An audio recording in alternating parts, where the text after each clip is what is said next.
Season 2 की शुरुआत में हमें एक क्लब नजर आया जिसमें से माया नाम की एक लड़की बाहर निकली जो कि काफी ज्यादा खुश थी और वो नाचते गाते हुए आगे बढ़ रही थी। फिर माया को उसकी बहन सारा का फोन आया जिसमें सारा उसके बेटे मैक्स को संभाल रही थी। तब माया ने बताया कि वो कुछ ही देर में अपने घर पहुंच जाएगी। फिर माया वहां से उसके कार के पास जा रही थी। तब एक आदमी ने माया को पकड़कर गायब कर दिया। दूसरी तरफ हमें मॉर्गन नजर आई जो कि घर पर गेम मेकर से परेशान होकर अपने बच्चों को संभालने के लिए एक हफ्ते से छुट्टी पर थी। और गेम मेकर कौन है ये जानने के लिए आपको हमारे सीजन 1 के 13वें एपिसोड का बनाया गया पूरा रिकैप देखना होगा जो कि गेम मेकर के केस को ही दिखाता है, जिसमें मॉर्गन अभी भी गेम मेकर के मिले हुए सभी सबूतों को देख रही थी। लेकिन मॉर्गन को उसके बारे में कोई जानकारी नहीं मिली और गेम मेकर से मॉर्गन इतनी डरती थी कि वो उसे घर पर भी नजर आता था। फिर मॉर्गन डर कर बाहर आई। तब वहां पर लूडो बच्चों के साथ पिलो फाइट कर रहा था और मॉर्गन ने भी उन्हें ज्वाइन कर लिया और सेलिना परेशान थी क्योंकि मॉर्गन उन्हें घर से बाहर जाने नहीं दे रही थी। फिर घर पर एवा आ गई और फिर वो मॉर्गन से मिली। तब मॉर्गन ने बताया कि वो काफी ज्यादा परेशान है क्योंकि गेम मेकर जैसा साइकोपाथ उनके पीछे है और अब उसे अपने परिवार को बचाना है। तब वहां पर एवा कहती है कि हमने तुम्हारे पति रोमान का एड्रेस काफी जल्दी ढूंढने का डिसाइड किया है और एडम तुम्हें काफी ज्यादा मिस करता है, तुम जल्दी काम पर वापिस आ जाना। फिर वो वहां से निकली। तब मॉर्गन खुश हुई। दूसरी तरफ एडम देर रात तक डेफ्ने और रोज के साथ काम करने लगा और डेफ्ने और रोज वहां से शिफ्ट के खत्म होने पर निकल रहे थे और उन दोनों ने एडम को भी थोड़ा आराम करने के लिए कहा। लेकिन एडम वहां पर सभी केसेस को सॉल्व करना चाहता था। फिर वो रात को 2 बजे तक काम में लगा था। तब उसे मॉर्गन का फोन आया और मॉर्गन समझ गई कि एडम अभी भी पुलिस स्टेशन में काम पर होगा। तब वहां पर एडम गेम मेकर को ढूंढना चाहता था जिससे वो मॉर्गन के परिवार को सेफ रख सके और मॉर्गन ने उसका पूरा फेस स्केच बनाकर दे दिया था जो कि उनके डेविड वाले स्केच से काफी अलग था और इसी वजह से उनके पास फिलहाल कोई खास जानकारी भी नहीं थी। अगले दिन मॉर्गन ने बाहर आकर ऑफिसर चेस्टर को खाना दिया जो कि उसके परिवार की रक्षा के लिए पूरा दिन रात घर के बाहर रहता था और वहां पर चेस्टर काफी खुश हुआ। और वहीं पर मॉर्गन ने देखा कि उसके घर पर एक लेटर किसी ने डाला है और वो लेटर पास के एक दूसरे घर का था। तब मॉर्गन समझ गई कि ये काम गेम मेकर का होगा। फिर पीछे के रास्ते में वो उस घर के पास आई जो कि खुला था और अंदर से एक गाना बज रहा था और वो वही गाना था जिसके बारे में मॉर्गन को मिले हुए कार्ड्स के ऊपर लिखा गया था। और मॉर्गन ने एडम को इस बारे में फोन करके बताना चाहा लेकिन वो फोन नहीं उठा रहा था। इसी वजह से मॉर्गन पुलिस स्टेशन में आ गई और उसने बताया कि गेम मेकर ने मेरे घर के बाहर कार्ड रखकर मुझे एक खुले घर के पास भेजा है और हमारे देश में पोस्ट वाले ऐसी बड़ी गलतियां कभी भी नहीं करते, इसी वजह से गेम मेकर का ही काम होगा। तब वहां पर एडम के साथ बाकी लोग मॉर्गन के आने से खुश हुए और मॉर्गन वहां पर भाग भाग कर आई थी और उसने लेटर के ऊपर प्रिंट्स ढूंढने के लिए ऑस को कहा। तब ऑस मान गया। लेकिन वहां पर एवा को अब मॉर्गन की बातों पर से शक हो रहा था कि वो किसी भी लड़के को ऐसे ही गेम मेकर समझ रही थी। तो मॉर्गन कहती है कि उस लड़के ने मुझे कार्ड के ऊपर सॉन्ग लिख कर दिया था और वही गाना आज घर के बाहर बज रहा था और ये काम उसी गेम मेकर का है और वो घर किसका है ये हमें पता लगाना है। तब वहां पर डेफ्ने ने उस घर के मालिक का नाम पता किया जिसमें वो माया था और माया गायब हो चुकी थी। इसी वजह से उसकी बहन सारा और उसका बेटा मैक्स वो पुलिस स्टेशन आए थे। तब मॉर्गन ये सुनकर चौंक गई। फिर मॉर्गन और एडम ने सारा से माया के बारे में पूछा। तब सारा कहती है कि कल रात को माया क्लब में पार्टी के लिए गई थी जिसमें मैक्स को वो मेरे घर पर रख कर गई थी। फिर रात को मैं उसे छोड़ने के लिए गई, तब तक माया घर नहीं आई थी। फिर सारा ने बताया कि उसकी आखिरी बार बात माया से क्लब से निकलने पर हुई थी और वो एक काफी बड़ी कंपनी में काम करती है और वो कभी भी दारू नहीं पीती। तब सारा उसकी बहन के लिए परेशान थी। तब एडम ने माया के पति के बारे में पूछा। तब सारा कहती है कि उसके पति का नाम डेरेक है जो कि काफी अच्छा है लेकिन माया के साथ उसकी बनती नहीं है, इसी वजह से दोनों अलग हो गए। तब मॉर्गन ने सारा से गेम मेकर का फोटो दिखाकर उसके बारे में पूछा लेकिन सारा उसे नहीं जानती थी। फिर वहां से मॉर्गन और एडम क्लब के बाहर आए और वहां से पार्किंग में गए। तब मॉर्गन ने वहां पर गर्ल्स के पर्स का सामान गिरा हुआ देखा और मॉर्गन कहती है कि यहाँ के लाइट्स खराब है इसलिए यहीं से किसी को किडनैप करने का अच्छा मौका मिल सकता है। साथ ही यहाँ के सामान से भी ये पता चलता है कि माया को किडनैपर ने पकड़ा तब उसने किडनैपर को रोकने का ट्राई किया था जिसके चलते पर्स का सामान गिर पड़ा। लेकिन फिर किडनैपर ने उसे मारकर बेहोश कर दिया और उसे खींचकर वो लेकर गया और उसके जूतों के ये निशान है। लेकिन आधे रास्ते में 2 जूतों के निशान में से गायब हो गया, यानी कि ये उसका जूता है जो कि पैर से निकल गया था और किडनैपर ने उसे कार की डिक्की में बंद कर डाला और ये काम जरूर गेम मेकर का होगा। तब वहां पर एडम को 2 केसेस को जोड़ना ठीक नहीं लगा। फिर मॉर्गन ने इस बारे में एवा को भी बताया, लेकिन वहाँ पर एवा ने दोनों केसेस को जोड़ने से मना कर दिया क्योंकि उन्हें सिर्फ पहले माया को ढूंढना था। तब मॉर्गन कहती है कि वो किडनैपर और गेम मेकर एक ही है, और वहाँ पर उसने पता लगा लिया कि माया ने एक हफ्ते पहले गन खरीदी थी। तब वहाँ उन्हें शक हुआ कि वो अपने पति डेरेक से परेशान होगी, इसलिए उन्होंने माया के घर पर आकर चेकिंग करना शुरू किया। तब माया के वहाँ पर काफ़ी बड़े बड़े ब्रांड के पर्सेस के बैग्स मिले, लेकिन उनमें से पर्सेस गायब थे और वो काफ़ी महंगे थे जो कि माया नहीं खरीद सकती थी। फिर वहाँ पर मॉर्गन ने मैक्स के लिए लाया गया एक पियानो देखा, तब वो समझ गई कि वो पियानो किस दुकान से खरीदा गया है। फिर वो दोनों बॉन्डयार्ड स्टोर में आए, जिसमें वहाँ पर चैड नाम के आदमी से मॉर्गन मिली और वो दोनों पहले से एक दूसरे को जानते थे। और मॉर्गन ने उसे माया का फोटो दिखाकर पूछा कि इस लड़की ने तुम्हें क्या सामान दिया था। तब चैड कहता है कि मैं तो इसे नहीं जानता हूँ। तब मॉर्गन कहती है कि इसने तुम्हारे पास से एक पियानो उसके बेटे के लिए किसी सामान के बदले में लिया था, क्योंकि पूरे शहर में ब्रांड के लोगों को और प्राइस टैग को निकालकर सिर्फ तुम्हें सामान को बदलते हो, और अगर तुमने झूठ बोला तो मैं वारंट लेकर आऊंगी और हमें कुछ ना कुछ यहाँ पर गलत चीज जरूर मिल जाएगी, जिसमें हम लोग तुम्हें महीनों तक जेल में डलवा कर इस शॉप को बंद करवा देंगे। तब चैड ने माया के बैग्स दिए, साथ ही बताया कि उसने कैमरा में माया और उसके पति डेरेक के बाहर झगड़ने के फुटेजेस को भी रिकॉर्ड किया है। तब ये सुनकर वहां पर मॉर्गन और एडम चौंक गए। फिर एडम ने डेरेक से पूछताछ करना शुरू किया, जिसमें माया गायब थी। तब वहां पर डेरेक माया और उसके बेटे के लिए परेशान हुआ और उसने बताया कि माया उसकी दुनिया है, जिसमें वो कभी कभी नशे में जुए खेलकर पैसे उड़ा देता है, लेकिन वो माया से काफी ज्यादा प्यार करता है। तब एडम ने डेरेक को उसके और माया के झगड़े की फुटेजेस दिखाए। तब डेरेक कहता है कि माया ने मेरे फोन से उठाना बंद कर दिया था और वो मेरी बात मेरे बेटे से नहीं करवा रही थी, इसी वजह से हमारा झगड़ा हुआ था, लेकिन मैंने कभी भी माया को हर्ट नहीं किया है। तब एडम समझ गया कि डेरेक ने कुछ नहीं किया होगा।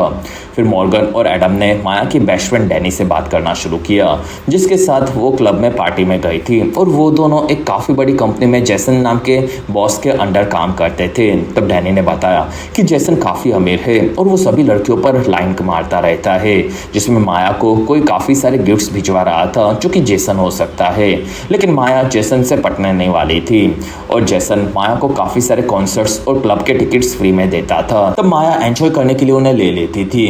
तब वहाँ पर सबको अब जेसन पर शक हो रहा था, लेकिन अभी भी मॉर्गन को गेम मेकर का शक पूरी तरह से सही लग रहा था, और मॉर्गन ने आकर सभी चीज़ों को साथ में रखकर उनके बारे में सोचना शुरू किया और उनके काफ़ी सारे कनेक्शंस मिल गए। फिर मॉर्गन ने बाहर आकर अपनी टीम को कनेक्शंस दिखाए, जिसमें मॉर्गन ने पूरा जेसन का इंस्टा अकाउंट भी चेक कर लिया था, जिसमें सबसे पहले जिस लड़के को गेम मेकर ने कैद किया था उसे डायबिटीज थी, जैसी जेसन को भी है। इसी वजह से जेसन को पता था कि पेशेंट को इंसुलिन कितने टाइम में लगती है। दूसरी लड़की को जिस गेम मेकर ने पकड़ा था वो आर्ट गैलरी में थी, और जेसन भी एक पेंटर है, यानी कि उसे आर्ट की समझ है। और तीसरा और उसको पुल में कैद किया गया था, जिसमें जेसन एक पुल का प्रोफेशनल स्विमर भी है। समझ में नहीं आ रहा है जेसन है कि जॉनी सिंस, साला सब काम आता है। फिर वहां पर मॉर्गन ने डेविड का मिला हुआ फोटो और जेसन के फेसेस को मैच करके दिखाया, जो कि ऑलमोस्ट सेम थे। तब एवा कहती है कि मतलब जेसन ही गेम मेकर है। तब मॉर्गन कहती है कि नहीं, ये असल में एक ट्रैप है, जिसमें गेम मेकर हमें कंफ्यूज करने के लिए कर रहा है, जिससे हमारा ध्यान उस पर ना जाए और वो काफ़ी बड़ा गेम खेल सके। तब वहाँ पर एवा को मॉर्गन की अब सभी थियरीज बकवास लगने लगी। तब मॉर्गन कहती है कि वो मेरे साथ खेल रहा है। तब उसको लगता है कि मॉर्गन गेम मेकर वाले इस बंदे के पीछे हद से ज़्यादा पड़ी है। फिर वहाँ पर एवा और एडम निकले। तब दोनों मॉर्गन के लिए परेशान थे, क्योंकि वो अब गेम मेकर के केस में काफ़ी ज़्यादा डूबती जा रही थी, और एवा को अब मॉर्गन को जॉब देना गलती लगा। तब एडम कहता है कि तुमने जो भी किया था वो सही किया था, और मॉर्गन काफ़ी बेस्ट है और मुझे उस पर पूरा भरोसा है, तो तुम्हें भी रखना चाहिए। तब एवा इस बारे में सोचने लगी। दूसरी तरफ मॉर्गन और लूडो घर पर परेशान थे। तब वहाँ पर मॉर्गन ने लूडो को बताया कि उसका पति रोमान के बारे में ऑफिसर्स को काफ़ी चीज़ें पता चली है। वहीं पर सेलिना स्कूल के बच्चों के साथ पार्टी के लिए जा रही थी। तब मॉर्गन ने मना कर दिया, और सेलिना समझ गई कि मॉर्गन उनसे कुछ छुपा रही थी, और तब मॉर्गन उसे सच बताने के लिए गई। लेकिन वहीं पर एडम आया, जो कि मॉर्गन को एक पार्टी के लिए लेकर जाने आया था, और तब सेलिना ये सुनकर काफ़ी भड़क गई। कुछ देर बाद मॉर्गन और एडम जेसन के विला में उसकी पार्टी में आए थे, जिसमें वहां पर फेस मास्क पार्टी चल रही थी, और वहां पर दोनों को जेसन दिखा। फिर जेसन आकर दोनों से मिला। तब दोनों ने माया के बारे में बात करना शुरू किया, और तब जेसन ने बताया कि माया काफी स्मार्ट लड़की थी। तब वहां पर मॉर्गन उसके रूम की सभी सामान की तारीफ करने लगी, और एडम ने जेसन से माया को गिफ्ट देने के बारे में पूछा। तब जेसन कहता है कि मैंने माया को कभी भी कोई भी गिफ्ट नहीं दिया है, जिसमें वो कंपनी के क्रेडिट कार्ड को यूज करके गिफ्ट ले लेती थी, और सबको लगता था कि मैं उसे दे रहा था और मैंने इस बारे में उसे पूछा तब उसने मना कर दिया था और मुझे पैसों से कोई फर्क नहीं पड़ता क्योंकि वो काफ़ी अच्छी थी। तब वहाँ पर मॉर्गन ने जेसन को बताया कि उसने काफ़ी बेस्ट समुराई स्वर्ड्स को कलेक्ट किया है लेकिन उनमें से एक गायब है। तब जेसन ये देखकर चौंक गया क्योंकि उसे इस बारे में नहीं पता था। तब एडम ने पूछा कि वो पिछली रात को कहाँ पर था। तब जेसन कहता है कि मैं यहीं पर अपने काम में लगा था। तब दोनों समझ गए कि जेसन कुछ तो झूठ बोल रहा है। फिर दोनों ने घर को चेक करने का डिसाइड किया। तब वहाँ पर मॉर्गन घर को चेक कर रही थी और तब उसे घर के बाहर गेम मेकर दिखा और मॉर्गन उसके पीछे गई जिसमें गेम मेकर वहीं पर था।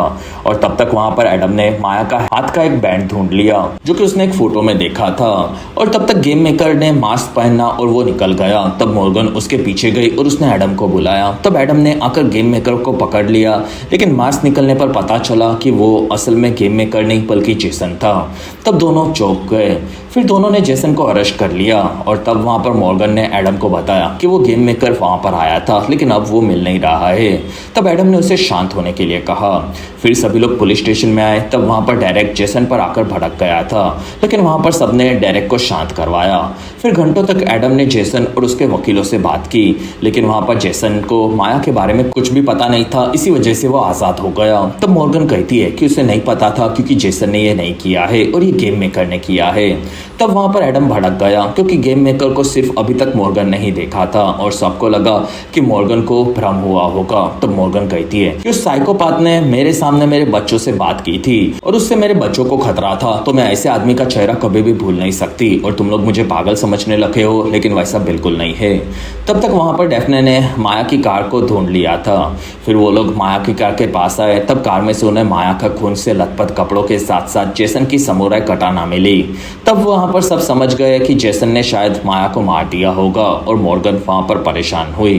तब वहाँ पर एडम उसे संभाल रहा था। तब वहाँ पर एवा ने आकर बताया कि हमें रोमन का एड्रेस नेवाडा शहर में मिल चुका है और तब एडम मॉर्गन को लेकर वहाँ पर जाने के लिए तैयार था लेकिन वहाँ पर मॉर्गन उसके बच्चों के ऊपर खतरे के चलते शहर को छोड़ना नहीं चाहती थी।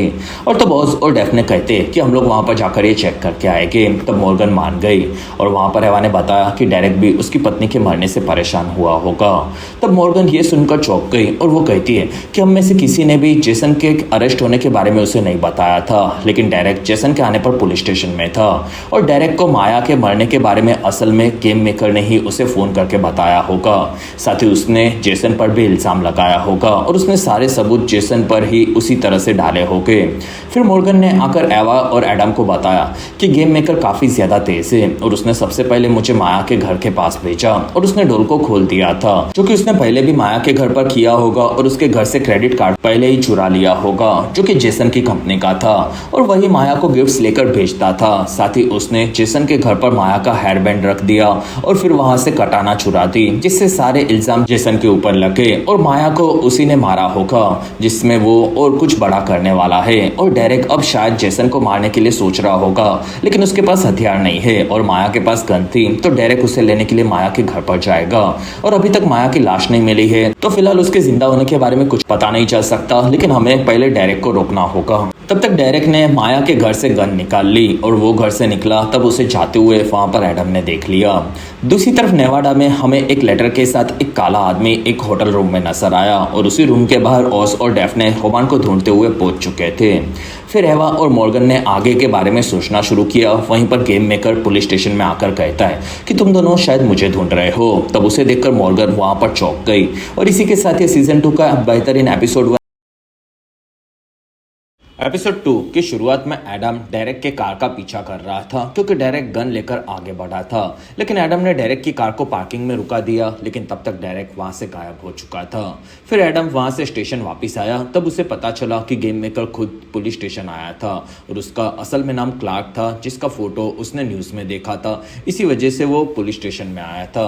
तब मॉर्गन क्लार्क को देखकर भड़की हुई थी और एवा ने मैथ्यू के पास्ट के रिकॉर्ड को देखा जो कि उसे काफी नॉर्मल लग रहा था जिसमें मॉर्गन उससे पूछताछ करना चाहती थी, लेकिन एवा ने एडम को पूछताछ करने के लिए कहा और इसी वजह से एडम अंदर आकर क्लार्क से मिला।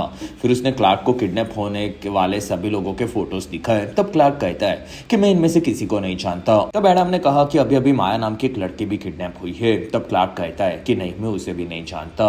और तब वहां पर मॉर्गन बार बार एडम को अलग अलग तरीके के मैसेज करने के चीजें पूछने कह रही थी। और तब क्लार्क एडम का मजाक उड़ाने लगा और वो कहता है कि तुम्हारी पत्नी बार बार तुम्हें मैसेज कर रही है, तो क्या तुम किसी लव ट्रायंगल में फंसे हुए हो? तब एडम कहता है कि लोगों की जान से खेलना बुरी बात है। तब वहां पर क्लैर्क ने खाने के लिए पिल्सबेरी कुकी मांगी और तब एडम वहां से बाहर आया और वो मॉर्गन के बार बार मैसेज करने से भटका हुआ था। तब मॉर्गन कहती है कि एक औरत कैद है और ये आदमी कुकी मांग रहा है। वहीं पर मॉर्गन को याद आया कि उसने पिल्सबेरी कुकी को मांगा था, जो कि असल में चेस का एक मूव का नाम है, जो कि किंग को बचाने के लिए कुर्बानी देने का मूव था। और मॉर्गन को लगा कि ये जरूर कोई क्लू होगा। तब एवा कहती है कि मॉर्गन, हम लोग इसे ज्यादा वक्त तक कैद नहीं रख सकते क्योंकि हमारे पास उसके खिलाफ कोई सबूत नहीं है और तुम्हें जो भी करना है वो जल्दी करो। कुछ देर बाद वो दोनों जेसन से मिले। फिर उन दोनों ने क्लार्क के बारे में पूछा। तब जेसन उसे नहीं जानता था। तब वहाँ दोनों ने बताया कि क्लार्क ने ही जेसन के ऊपर माया के किडनैप और मर्डर के इल्जाम लगवाए हैं, इसलिए वो लोग जेसन के लिए सिक्योरिटी भेज रहे हैं। तब जेसन मान गया और उसने पूछा कि क्या माया जिंदा है? तब एवा कहती है कि मुझे तो ऐसा ही लगता है। दूसरी तरफ मॉर्गन ने देखा कि क्लार्क उस जगह की तारीफ करने लगा और वो कहता है कि मैं बचपन में ऐसे ही इंटरोगेशन रूम में फंसा हुआ था और अगर तुम यहाँ पर मुझे देखते हो तो मुझे ब्लिंक नहीं करना चाहिए। तो मॉर्गन समझ गए कि एक क्लू है, लेकिन वो उसे समझ में नहीं आ रहा था कि क्या है और वहां पर वो आगे समझ आने वाला था। और तब वहां पर एवा ने मॉर्गन को बुलाया क्योंकि उन लोगों को एक बस के अंदर बॉम्ब की जानकारी मिली थी। तब वो लोग उस जगह पर पहुंचे, लेकिन वहां पर उन्हें कोई बॉम्ब नहीं मिला, बस 2 घंटे का टाइमर मिला था। साथ ही एक वीडियो था जो कि माया का था और वो एक गाना गा रही थी और वो गाना लव ट्रायंगल एल्बम का था। तब दोनों समझ गए थे कि क्लार्क ने लव ट्रायंगल वर्ड इसी वजह से यूज किया था। और वहां पर उन्हें एक बैग मिला। तब मॉर्गन ने बैग को चेक किया और उसके नाम के साथ उसे चैलेंज भी मिला था। तब दोनों ने डायरेक्ट आकर क्लार्क से बात करने का डिसाइड किया। फिर वो दोनों स्टेशन आए। तब मॉर्गन को डाफने ने होटल में मिले हुए आदमी का फोटो भेजा। तब मॉर्गन कहती है कि ये आदमी रोमन नहीं है। तब डाफने और रोज कहते हैं कि हम लोग उससे बात करके चीजों को पता लगाने का ट्राई करेंगे। तब तक एवा ने क्लार्क से बात करना शुरू किया और एवा ने क्लार्क पर ओज के साथ काफी सारे लोगों को किडनैप करने का इल्जाम लगाया। तब क्लार्क कहता है कि तुम मेरे बारे में हर एक चीज पता लगा सकते हो और मुझे पता है कि मैंने कुछ गलत नहीं किया है। तुम लोग चाहो तो मेरे घर पर आकर उसे भी चेक कर सकते हो। और उसने ये मॉर्गन को देखकर बोला। तब मॉर्गन और एडम ने क्लार्क के घर को आकर चेक किया, लेकिन उन्हें वहां पर कोई भी खास चीज नहीं मिली। और मॉर्गन को वहां पर एक बुक उल्टी मिली थी जो कि क्लार्क पिछली रात को घर पर पढ़ रहा था, ऐसा उसने बोला था। ये मॉर्गन को याद आया और वो बुक के बारे में एडम को बताने लगी, जिसमें ये कहानी एक ऐसे ऑफिसर की थी जो कि न्यूक्लियर हमला करने का डिसाइड करके बटन दबाने वाला था। और तब एडम को इस तरह से कोई भी उनके केस से चीज कनेक्टेड नहीं लगी। और वहां पर दोनों ने फिर से वीडियो को देखा। तो मॉर्गन ने बताया कि जंग के दरमियान ऑफिसर्स के पकड़े जाने पर अगर वो अपने देश में मैसेज भेजना चाहते हैं तो उनके वीडियोस को भेजा जाता था और वहां पर वो अपने आंखों को ब्लिंक करके एक दूसरी लैंग्वेज में अपने खास मैसेज को भी देते थे, जो कि माया भी कर रही थी। और उसने मैसेज में 2492 नंबर बोला था। तो मॉर्गन को शक था कि ये क्लार्क ने ही उससे बुलवाया होगा और असल में जेसन के बंगलों का नंबर 2492 था। फिर वो दोनों इस बारे में बताने के लिए जेसन के घर पर आए, जिसमें वो दोनों उसका घर चेक करना चाहते थे। तब जेसन ने उसके लिए मना कर दिया। तब एडम ने देखा कि उन्हें मिले हुए टाइमर के 2 घंटे वहां पर खत्म हो चुके थे। तब उन्हीं की कार में एक काफी बड़ा धमाका हुआ और तब ये देखकर सभी लोग परेशान हुए, जिसमें जेसन इस चीज से भटका हुआ था क्योंकि वो धमाका मॉर्गन और एडम की कार में हुआ, जिसमें पुलिस वाले खुद ही सेफ नहीं थे। और इसीलिए वजह से जेसन ने एवा को बताया कि वो अब प्राइवेट गार्ड को अपने पास रखेगा। तब वहां पर मॉर्गन ने कहा कि ये बॉम्ब क्लार्क ने लगाया है और वो जेसन को डराना चाहता था, जिससे वो कहीं और चला जाए और डायरेक्ट उसे मार दे। और तब एवा ने जल्द से जल्द इस बारे में और चीजें पता लगाने के लिए कहा। दूसरी तरफ डेफने और ओज ने आकर रोमन नाम को यूज करने वाले उस आदमी से मुलाकात की और उसे कहा कि हम ऑफिसर से और तुम रोमन का नाम क्यों यूज कर रहे हो। तब उस आदमी ने कुछ भी बताने से मना कर दिया और उन्हें वारंट लाने के लिए कहा। और तब ओज ने कहा कि मॉर्गन ने हमें भेजा है। और तब वो आदमी ये नाम सुनकर चौंक गया और वो उसे नहीं जानता ये बताकर निकल गया। तब तक मॉर्गन आकर एलियट से मिली, जो कि उसके शो की तैयारी कर रहा था। तब मॉर्गन ने कहा कि बेटा, कल स्कूल में तुम्हारे परफॉर्मेंस के दरमियान सभी लोग तुम्हें लूजर समझेंगे, लेकिन फिर भी तुम्हें एंजॉय करते हुए दूसरों की बातों को नहीं सुनना चाहिए। और तब एलियट कहता है कि मॉम, मुझे ये पता है और कभी कभी जीतने के लिए हमें हारना भी पड़ता है। तब मॉर्गन को ये सुनकर एक आइडिया आया। फिर मॉर्गन डायरेक्ट आकर क्लार्क से उसके घर पर मिली और वो कहती है कि क्लार्क इस बार में हार चुकी हूँ और इसी वजह से मैं अकेली आई हूँ। दूसरी तरफ जेसन गार्ड्स के साथ एक होटल में रहने के लिए आया था और वहां पर डेरेक ने उसे देख लिया था। तब तक क्लार्क ने मॉर्गन को कहा कि तुम्हें अब मजा नहीं आ रहा। तब मॉर्गन कहती है कि नहीं, मैं अब ये गेम खेलना नहीं चाहती जिसमें तुम दुनिया को बर्बाद कर देना चाहते हो, लेकिन मुझे ऐसा कुछ नहीं चाहिए और तुम्हें मेरे बारे में सभी चीजें पता है और तुम कभी भी मेरे परिवार पर हमला कर सकते हो, लेकिन मैं उसके लिए तैयार हूँ। और तुमने एक माँ को उसके बच्चे से अलग किया है, ये गलत है। जिसमें तुम मेरे से जीत चुके हो तो मुझे बता दो कि माया कहाँ पर है। तब क्लार्क कहता है कि जेसन कहाँ है ये डेरेक को पता चल गया है और तुम्हें उसकी परवाह करनी चाहिए। तब मॉर्गन माया के लिए रिक्वेस्ट करने लगी और वो रोकर दुखी हुई। फिर वो वहां से निकल रही थी। तब क्लार्क कहता है कि यहाँ की लिफ्ट बेकार है तो सीढ़ियों से नीचे जाना। तब मॉर्गन सीढ़ियों से नीचे आई और वहां पर उसे माया की आवाज आई। तब उसने रूम में आकर माया को ढूंढ लिया। तब तक होटल में डेरेक आगे बढ़ा और उसने वहां पर जेसन को पकड़ लिया था और वहां पर एडम भी आ चुका था जिसमें वो मॉर्गन से बात कर रहा था। दूसरी तरफ मॉर्गन ने माया को बचा लिया था। तब वो डेरेक की बात माया से करवाने लगी और वहां पर डेरेक को लग रहा था कि माया मर चुकी है। तब माया उनके प्राइवेट मोमेंट्स के बारे में बताने लगी और तब वहां पर डेरेक का गुस्सा शांत हुआ और एडम ने उसे अरेस्ट कर लिया, जिसमें मॉर्गन ने भी माया को बचाया और वो काफी खुश थी। 2 दिनों के बाद माया उसके बेटे से मिली और तब मॉर्गन उसके लिए काफी ज्यादा खुश हुई। फिर मॉर्गन और एडम दोनों क्लार्क को अरेस्ट करना चाहते थे। वहां पर एडम कहती है कि हमें अभी तक उसके खिलाफ कोई सबूत नहीं मिला है। तब एडम ने माया की पूरी रिपोर्ट पढ़ी जिसमें उसे एक खरोच भी नहीं आई थी। तब मॉर्गन को याद आया कि उन्हें माया का खून मिला था जिसमें उसके शरीर पर कोई भी कट नहीं था। तब माया खुश हुई क्योंकि माया के शरीर से किडनैपिंग के दौरान कोई भी खून नहीं निकला था। फिर माया वहां से आकर क्लार्क से मिली। तब क्लार्क उसके वापस आने से चौंका हुआ था। तब मॉर्गन कहती है कि मैंने तुम्हारी माँ के बारे में पता लगाया जिसमें वो एक होटल में काम करती थी और वहां के गेस्ट ने उस पर चोरी का इल्जाम लगाया था और फिर उन्हें जेल भेज दिया गया और तुम भी उन्हीं की तरह चोर हो, जिसमें तुम साबित करना चाहते थे कि माया मर चुकी है, इसी वजह से तुमने खून चुराया था। लेकिन तुमने माया को हर्ट नहीं करना था, इसी वजह से माया के घर पर जाकर तुमने सभी चीजों को देखा और तब तुम्हें पता चला कि माया ब्लड डोनेट करती है और तुमने ब्लड बैंक में से ब्लड चुराया था और वहां के फुटेज जिसमें तुम आ चुके हो, तो अब तुम पकड़े जाओगे और मुझे तुम्हें जेल में डालने में अब काफी मजा आएगा। तब क्लार्क मॉर्गन की तारीफ करने लगा और वो उसकी माँ की फोटो को देखकर कहता है कि मेरी माँ ने होटल में कभी भी चोरी नहीं की थी, जिसमें अमीर लोग काफी बुरे होते हैं और उन्होंने इंश्योरेंस के लिए मेरी माँ पर झूठा इल्जाम लगा दिया और ये अमीर लोग कभी भी नहीं सुधरते, जिसमें पुलिस भी हमेशा उनके इशारों पर नाचती रहती है। तब मॉर्गन कहती है कि मुझे तुम पर भरोसा है लेकिन फिर भी तुम गलत हो। तब क्लार्क ने जेल जाने से अच्छा मरना चुना और फिर वो ऊपर से नीचे कूद पड़ा, लेकिन तब तक नीचे बलून के ऊपर वो गिरा और मॉर्गन को पता था कि वो ऐसा ही करेगा। फिर ओज ने आकर खुद क्लार्क को अरेस्ट किया और फिर वो उसे लेकर वहां से निकले। तब मॉर्गन खुश हुई। रात होने पर मॉर्गन स्कूल में एलियट के टैलेंट शो को देखने के लिए आई थी। वहां पर एलियट ने उसके लैपटॉप से ट्यून बजाकर रैप करना शुरू किया और तब उसे देख सुनकर बच्चों ने काफी ज्यादा एंजॉय किया, जिसमें मॉर्गन भी उसके बेटे के शो से काफी ज्यादा खुश होकर उसकी तारीफ करने लगी। वहीं पर मॉर्गन को रोमन नाम यूज करने वाला आदमी दिखा तो मॉर्गन उसके पास आई और वो आदमी कहता है कि मेरा नाम आर्थर है और रोमन ने मुझे कहा है कि वो तुम पर भरोसा करता है लेकिन वो पुलिस वालों पर भरोसा नहीं करता, इसी वजह से वो छुपा हुआ है, जिसमें वो तुमसे काफी प्यार करता है और उसने मुझे ये पिछले हफ्ते बताया था, जिसमें तुम कभी भी चाहो तो मेरे ये नंबर पर मुझे कॉल करके बता सकती हो। और उसने अपना कार्ड मॉर्गन को दिया।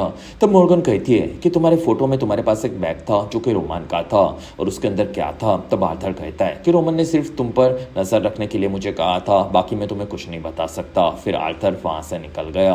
तब मॉर्गन वापस आकर उसके परिवार से मिली, जिसमें वो अभी भी अपने पति रोमन के लिए काफी ज्यादा परेशान थी।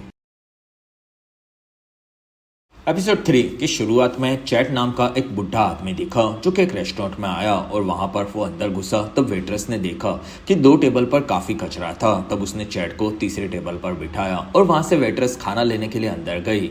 तब चैट ने वहां पर एक नेकलेस देखा जो कि देखकर वो काफी खुश हुआ और पीछे से किलर ने उसे पकड़कर वहीं पर मार दिया। 4 घंटों के बाद रेस्टोरेंट के पीछे उन्हें चैट की लाश मिली थी। मॉर्गन और एडम ने आकर देखा कि वहां पर एम्बुलेंस में टॉम और कीरा नाम के 2 लोग उसे लेकर निकल रहे थे। फिर वो लोग लाश के बारे में मॉर्गन और एडम को बताने लगे। फिर उन दोनों ने वेट्रेस से बात की। तब वो कहती है कि चैट काफी खुश था और वो काफी अच्छा भी लग रहा था। तब वहाँ मॉर्गन ने दूसरे दो टेबल्स के कचरे को देखा। तब वो चौंक गई और फिर एडम को वो दिखाने लगे कि वो टेबल्स के बीच में काफी जगह थी और अगर किसी ने गलती से टेबल पर खाना गिरा दिया तो वो उनके पैरों पर गिरेगा। लेकिन वहां पर खाना और ड्रिंक्स नीचे गिरे हुई थी, यानी कि किसी ने जानबूझकर टेबल पर कचरा खड़े रहकर डाला था और चैट को रेस्टोरेंट के कोने में टेबल पर वो बिठाना चाहता था। तब वहां पर वेट्रेस ने बताया कि वो यहाँ से गायब हो चुका था।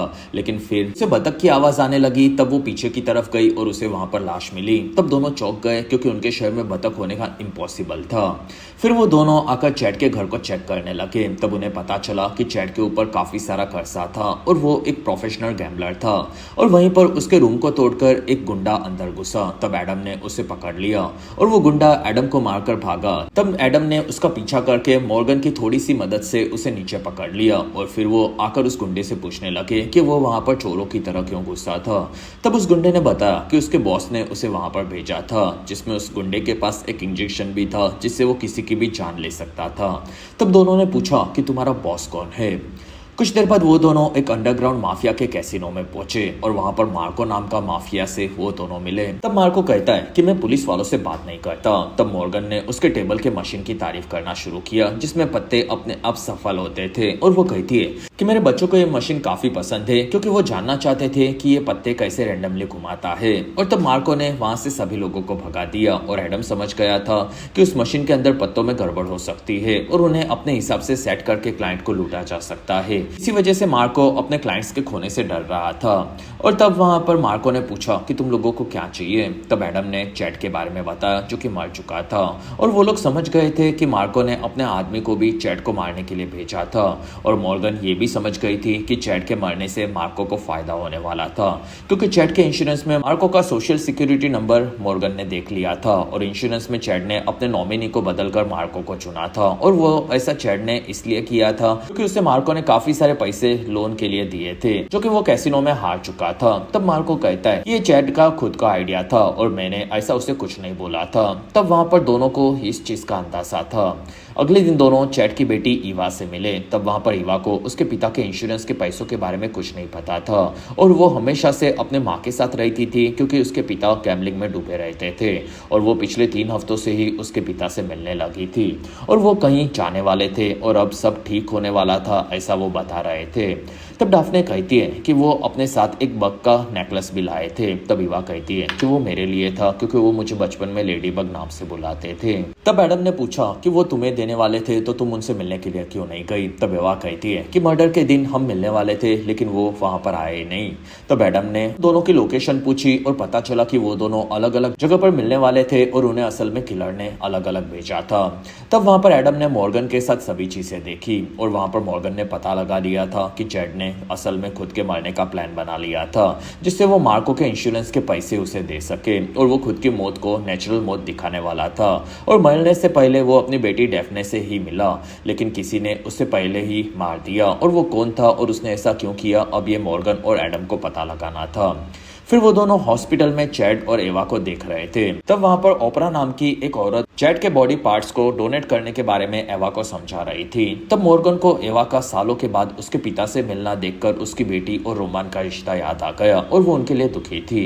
फिर वहां से ओपरा के निकलने पर दोनों ने आकर एवा को गुंडों के बारे में बताया जिसमें चैट मरने से पहले उन्हें पैसे लौटाने वाला था। साथ ही मॉर्गन ये भी समझ गई थी कि एवा प्रेग्नेंट है। तब वहां पर एवा खुशी से उसके बच्चे के बारे में बताने लगी और उसने अपने पिता से आखिरी मुलाकात में ये उन्हें भी बता दिया था। तब दोनों कार्डियोलॉजिस्ट के पास मिले थे जिसमें उसके पिता की तबीयत खराब थी।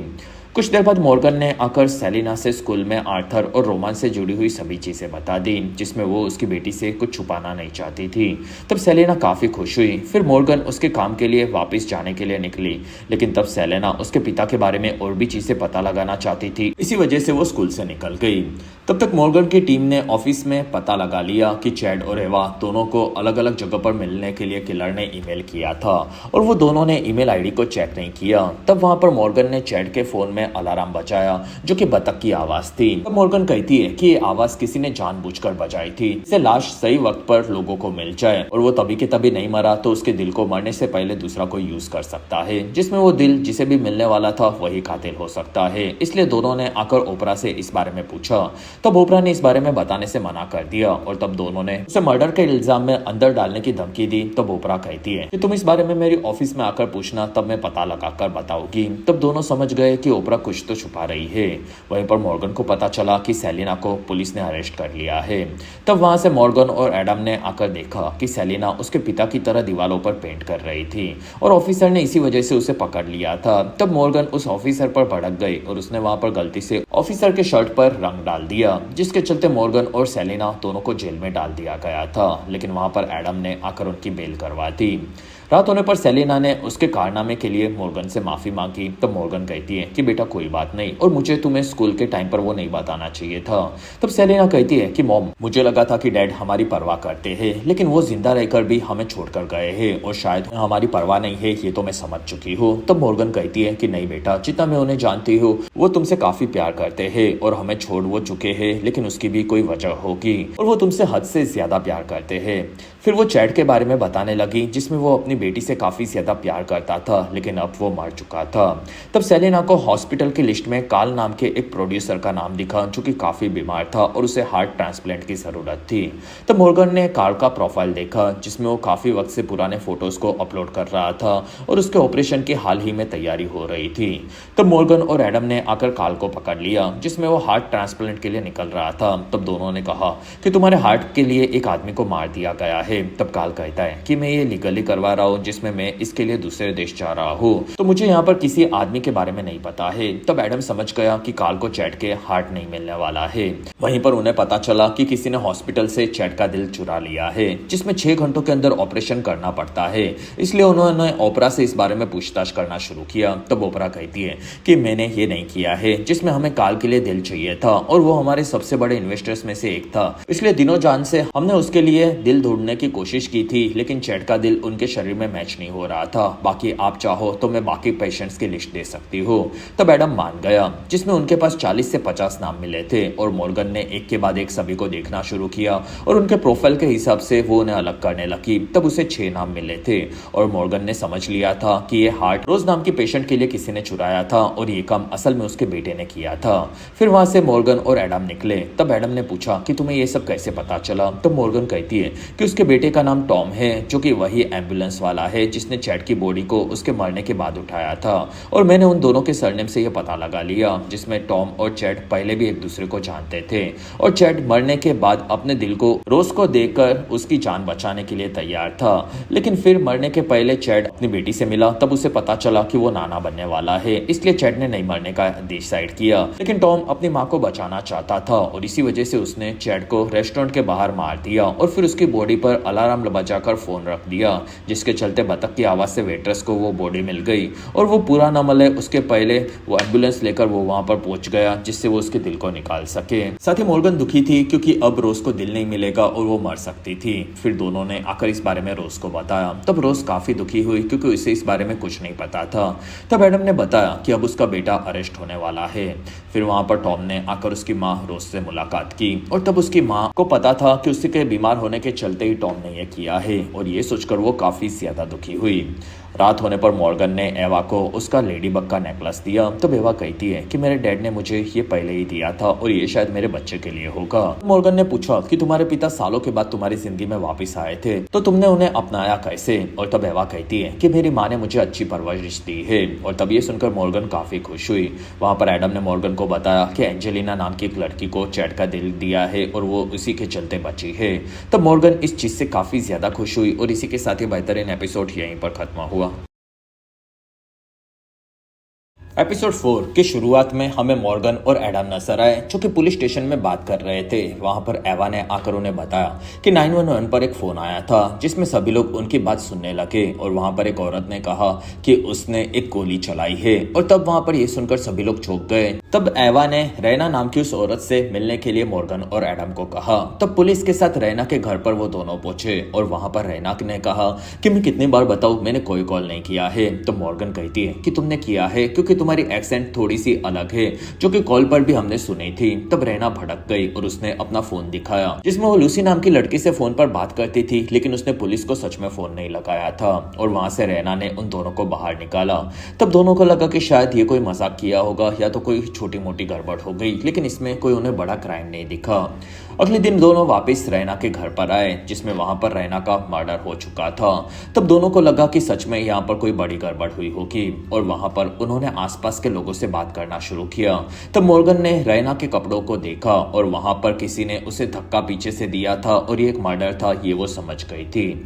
तब उसने बताया कि पड़ोस में रात को पार्टी चल रही थी। तब उन्होंने आकर जिमी नाम के लड़के से पार्टी के बारे में पूछा। तब जिमी कहता है कि यहाँ पर नॉर्मल पार्टी चलती रहती है, बाकी मुझे कुछ नहीं पता। तब मॉर्गन ने बाहर एक लड़के को देखा और वो समझ गई कि जिमी ड्रग्स डीलर है। साथ ही उसने जिमी के ड्रॉअर से ड्रग्स भी पकड़वा लिया। तब जिमी भागने गया, लेकिन वहां पर ओज ने उसे पकड़कर अरेस्ट कर लिया।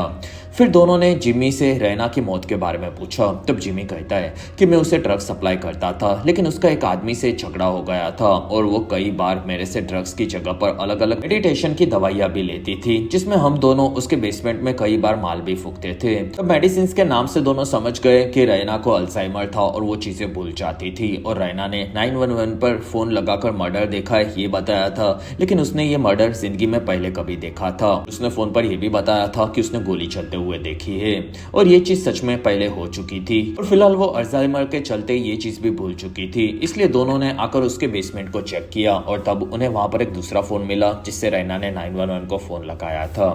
फिर उन्होंने बाकी चीजें देखी। तब उन्हें एक पुराना ड्रेस मिला जिस पर खून लगा था। तब दोनों समझ गए कि रैना ने सच में कोई पक्का मर्डर देखा है। इसलिए दोनों ने आकर ड्रेस को पुलिस स्टेशन में चेक किया और वो एक काफी बड़ा और डिजाइनर पीस था। तब मॉर्गन ने उसकी स्टाइल में उसे चेक करना शुरू किया और उसकी हर एक छोटी से छोटी वो डिटेल बताने लगी। इसके चलते उन्होंने ड्रेस के मालिक को ढूंढ लिया और वो एक ग्रेस नाम की सिंगर थी, जो कि 25 सालों पहले मर चुकी थी और उसे किसी ने गोली मार दी थी और उसके शरीर पर काफी सारे मार के भी निशान थे।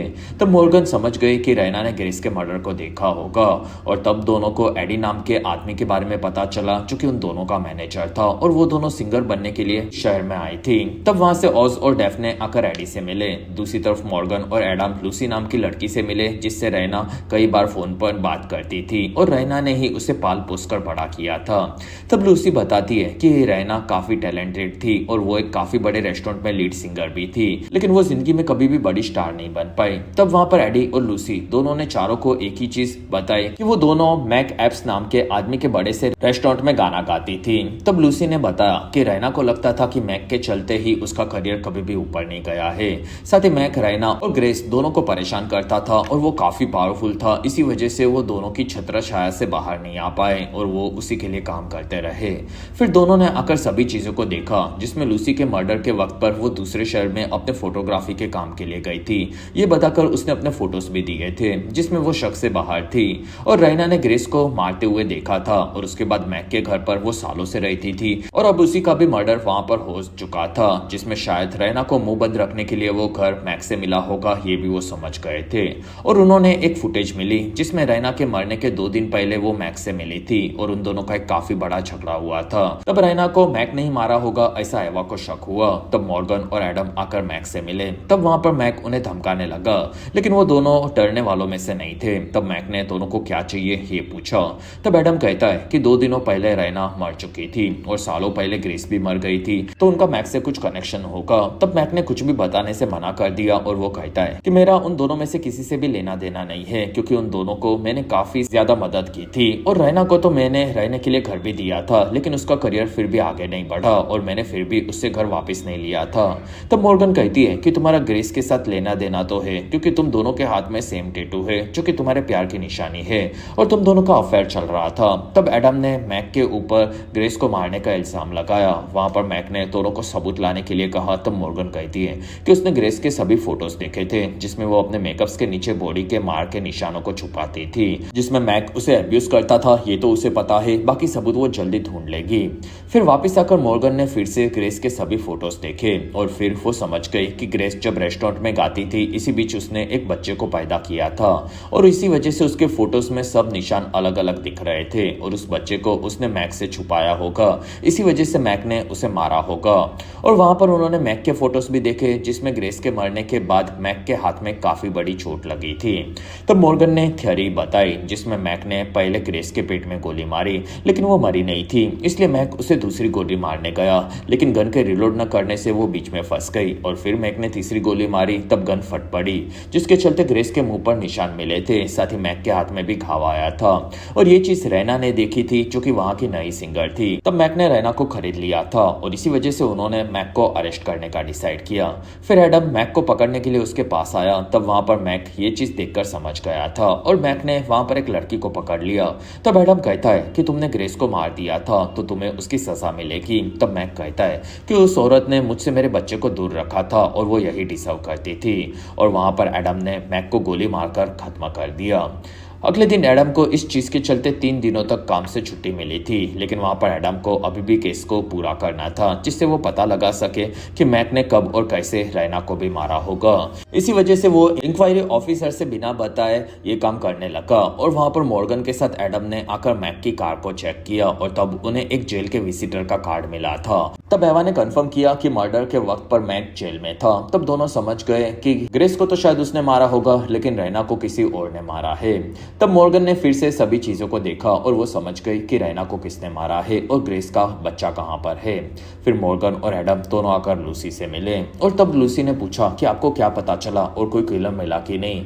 तब मॉर्गन कहती है कि हाँ, किलर तो तुम ही हो। तब लूसी ने मना कर दिया। तब मॉर्गन कहती है कि तुमने हमें फोटोज दिखाए थे, उसके ऊपर टाइम था जो कि मर्डर के वक्त का था, लेकिन सभी फोटोज में सूरज की पोजीशन टाइम से मैच नहीं हो रही थी। वो फोटोज तुमने बाद में निकाले थे और उसके ऊपर टाइम निकाल कर हमें भेज दिए थे, जिसमें तुम्हारे हाथों के निशान ही रैना के शर्ट पर मिले हैं, जो कि पोटेशियम नाइट्रेट से तुमने मिटाने की कोशिश की थी, जो कि ज्यादातर फोटोग्राफर्स यूज करते हैं। और तुमने उसे क्यों मारा ये हमें जानना था और हम बस इतना पता लगा सकते हैं कि उसने तुम्हारी माँ ग्रेस के मर्डर को देखा था। तब वहां पर लूसी ने बताया कि उन्होंने हमेशा से मुझसे ये राज छुपा कर रखा था, बस मेरी मॉम की वो दोस्त बनी रही। फिर एक रात को उन्होंने मुझे मेरी माँ की मौत के बारे में बता दिया था और डिमेंशिया के चलते वो खुद ही ये चीज भूल गई थी।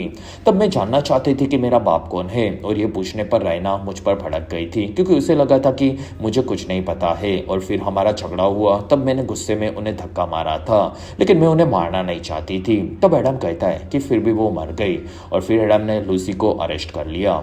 2 दिनों के बाद मॉर्गन आकर एवा से मिली। तब वहां पर एवा उसकी तारीफ करने लगी और उसने बताया कि अब उनकी टीम का एक नया लीडर आने वाला है। तब मॉर्गन कहती है कि फिर भी आप मेरी फेवरेट बॉस रहोगी। तब एवा खुश हुई और मॉर्गन वहां से निकल रही थी। तब लिफ्ट में उसे एक आदमी मिला, जिससे मॉर्गन को बात करने में काफी मजा आ रहा था और वहां पर उस आदमी ने बताया कि उसका नाम निक है और वो उनका नया कैप्टन है।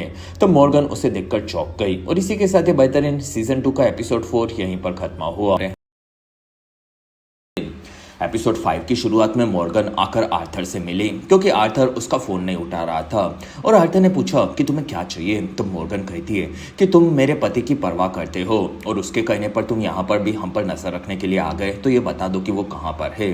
तब आर्थर कहता है कि वो तो मैं अभी नहीं बता सकता। तब मॉर्गन कहती है कि मुझे रोमान का बैग चाहिए जो कि तुम्हारे पास है, उसी से शायद मुझे रोमान के बारे में कुछ पता चल जाए। तब आर्थर उस चीज के लिए मान गया।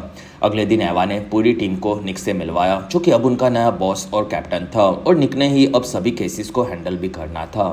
कुछ देर बाद मॉर्गन और एडम आकर एक लाश को देख रहे थे, जो कि एक तालाब में से मिली थी और उससे 2 गोलियां भी लगी थी और सबको लगा था कि वो कार किसी ने चुराई होगी। लेकिन मॉर्गन ने कार के पेपर्स और लाश को देखा और वो समझ गए कि टोरी नाम की उस लड़की ने खुद की प्लास्टिक सर्जरी करवाई थी। इसी वजह से वो काफी सुंदर हो चुकी थी और ये उनके शहर में काफी कॉमन था। फिर दोनों ने कार को देखा, तब उन्हें काफी सारा रेड कलर का लिक्विड मिला। साथ ही कार के अंदर एक गन और एक चाबी भी थी और वो कैसे मरी होगी ये अब उन्हें पता लगाना था। और इसी वजह से वो लोग चाबी से स्टोरेज रूम के अंदर पहुंचे, जो कि उसी स्टोरेज रूम की चाबी थी। और मॉर्गन ने वहां का सामान देखा, तब वो टोरी को पहचान गई, क्योंकि वो एक काफी फेमस जर्नलिस्ट थी। साथ ही उसने काफी बड़े बड़े क्राइम सीन्स को भी एक्सपोज किया था। तब मॉर्गन समझ गई कि वो किसी क्राइम के बारे में ही पता लगा रही होगी और उसी में मारी गई होगी। फिर उन्होंने ऑनलाइन टीम के साथ टोरी के बारे में पता लगाना शुरू किया, जिससे वो समझ सके कि टोरी कौन से केस पर काम कर रही थी। उन्हें केस के बारे में तो नहीं पता चला, लेकिन टोरी का आखिरी फोटो मिला जो कि मॉर्गन ने देखा, और उस फोटो में एक खास किस्म के फूल मॉर्गन ने नोटिस किए। फिर वो एडम को समझाने लगी कि ये फूल किसी तरह के आग के जलने के बाद जंगल में खिलते हैं और ऐसे पास के जंगल में हुआ था। इसी वजह से मॉर्गन ने उस जगह को ढूंढ लिया और टोरी के फोटो को चेक किया, जिसमें वो एक प्राइवेट प्रॉपर्टी के पास का फोटो था और वहां पर एक काफी बड़ा विला था। तब उन्होंने आकर विला को देखा, जो कि एक इन्फ्लुएंसर्स का खास विला था, जिसमें सारे इन्फ्लुएंसर्स वहां पर जगह लेते हैं और अपने कंटेंट को वहीं पर बनाते हैं।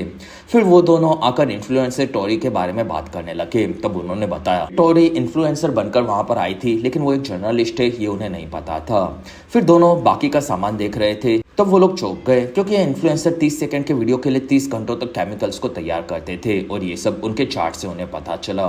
फिर उन्होंने बाकी केमिकल्स को चेक करना शुरू किया और उसे वहां पर रेड लिक्विड भी मिला, जो कि कार में था। वहां पर बाकी इन्फ्लुएंसर आए और उन्होंने मॉर्गन को बताया कि उन्होंने ही गलती से टोरी को मार दिया है। तब एडम ने पूछा कि क्या तुम लोगों ने उसे गोली मारी थी? तब वहां पर सबने कहा कि नहीं, हमने गोली तो नहीं मारी थी। और वहीं पर केमिकल के चलते लिक्विड सॉलिड बनकर वहां पर एक धमाका हुआ था। फिर बच्चों ने मॉर्गन और एडम को एक वीडियो दिखाया, जिसमें वो लोग टोरी के साथ एक वायरल वीडियो बना रहे थे, जिससे डेविल्स टूथपेस्ट नाम के केमिकल को वो यूज करने वाले थे। लेकिन टोरी की कार में वो धमाका काफी बड़ा हुआ और वहां पर वो बेहोश हो चुकी थी और उन्हें सिर्फ इतना ही पता था। तब मॉर्गन कहती है कि उससे टोरी घायल हो सकती है, लेकिन वो मर नहीं सकती और उससे गोलियां लगी है, तो ये काम किसी और का होगा। तब वहां पर एक लड़की ने बताया कि टोरी ने मरने से पहले उसके पाउडर का एक बॉक्स चुरा लिया था, जो कि एक नई कंपनी का था और वो उसे एंडोर्समेंट के लिए मिला था। तब मॉर्गन और एडम को इन चीज़ों में कोई कनेक्शन नहीं मिल रहा था कि किसने टोरी को गोली मारी होगी, और ना ही वो बॉक्स मिला था। और वहीं पर कार लेकर स्टीव नाम का एक लड़का आया, जो कि असल में इन्फ्लुएंसर्स विला का मालिक था। तब मॉर्गन ने उसे पहचान लिया और स्टीव वहां पर उन्हें देखकर भाग गया। तब एडम और मॉर्गन ने पुलिस के पास उसे अरेस्ट करवाने का डिसाइड किया, जिससे वो उसे पूछताछ कर सके। कुछ देर बाद ऑफिसर्स ने स्टीव को पकड़ लिया था और वहां पर ऑज और एडम ने उससे पूछताछ करना शुरू किया। तब स्टीव को भी टोरी के जर्नलिस्ट होने के बारे में नहीं पता था, और तब एडम और ऑज ने बताया कि स्टीव के पास तो काफी पैसा है, तो भी वो ऐसे काम क्यों करता है। तब स्टीव कहता है कि मैं उन इन्फ्लुएंसर्स को रहने के लिए जगह देता हूँ, साथ ही उन्हें वीडियोस बनाने में हेल्प करता हूँ, जिससे उनकी इनकम का वो काफी बड़ा कट मुझे देते हैं। तब वहां पर मॉर्गन ने उसकी घड़ी को देखा और वो कहती है कि उसके घड़ी के अंदर रेड लिक्विड फंसा हुआ है, और उसने टोरी की कार को चेक किया था। और तब स्टीव ने बताया कि टोरी का कार में एक्सीडेंट हुआ था और कुछ वक्त के बाद उसने टोरी को देखा, तब उसे गोली लगी थी और उसने कार को छुपाने के लिए तालाब के अंदर डाल दिया था, क्योंकि पास के लोग वैसे भी उनके शोर से कंप्लेंट करते थे और लाश मिलने पर उसके विला को बंद करवाया जा सकता था। इसी वजह से स्टीव ने यह किया, लेकिन स्टीव ने उसे गोलियां नहीं मारी थी। तब मॉर्गन के साथ सभी लोग समझ गए थे कि स्टीव सच बोल रहा है, और वहां पर उन्होंने स्टीव के पास से टोरी का सामान लिया, जो कि कार में से वो लेकर गया था। और तब उन्हें पाउडर का बॉक्स मिला, जो कि एक नया प्रोटीन पाउडर था। और तब मॉर्गन ने उसके मालिक के बारे में देखा, जिसका नाम बॉबी था, और वो टोरी का क्लासमेट था, और टोरी ने पहले भी बॉबी के इलीगल बिजनेस को एक्सपोज करके उसे सालों पहले जेल भिजवाया था। तब वहां पर मॉर्गन और एडम को शक हुआ कि बॉबी का पाउडर फिर से फेक हो सकता है, और इसी वजह से टोरी उसे इन्वेस्टिगेट कर रही थी। और तब दोनों आकर बॉबी से उसकी फैक्ट्री में मिले और उनके प्रोटीन पाउडर के बारे में बात करने लगे। तब बॉबी ने उसके पाउडर के बारे में सभी चीजें बता दी, जिसमें वो पूरा हेल्थी था और उसे किसी भी चीज का डर नहीं था। लेकिन वहीं पर डेरेक नाम का उनका असिस्टेंट आया, जो कि थोड़ा सा डरा हुआ था। फिर डेरेक ने दोनों से चेक करने के लिए वारंट मांगा, और तब बॉबी ने उसे जाने के लिए कहा, क्योंकि उसे पता था कि वो कुछ भी गड़बड़ नहीं कर रहा है। फिर बॉबी दोनों को ऑफिस में लाया और वहां पर दोनों ने बताया कि टोरी मर चुकी है। तब ये सुनकर बॉबी चौंक गया, क्योंकि वो उसे जानता था और वो ये भी समझ गया कि ऑफिसर्स उस पर शक कर रहे होंगे। फिर उसने बताया कि टोरी अब तो काफी बड़ी रिपोर्टर बन चुकी है और उसने मुझे फिर से मेरे बिजनेस को एक्सपोज करने की धमकी दी थी, लेकिन मैंने उसे कहा था कि तुम जितना चाहे उतना चेक करो, इस बार मैंने कोई गड़बड़ नहीं की है, और मैंने उसके सामने सभी चीजें ओपन रख दी थी। तब मॉर्गन ने उसके फोन को चेक किया और वो मर्डर के वक्त पर जिम में था और वो खूनी नहीं हो सकता, ये मॉर्गन समझ गई थी। तब वहां से निकलने पर मॉर्गन और एडम अभी भी कंफ्यूज थे कि ये खून किसने और क्यों किया होगा। फिर वो दोनों आकर गैविन से मिले, जो कि असल में बॉबी का पार्टनर था।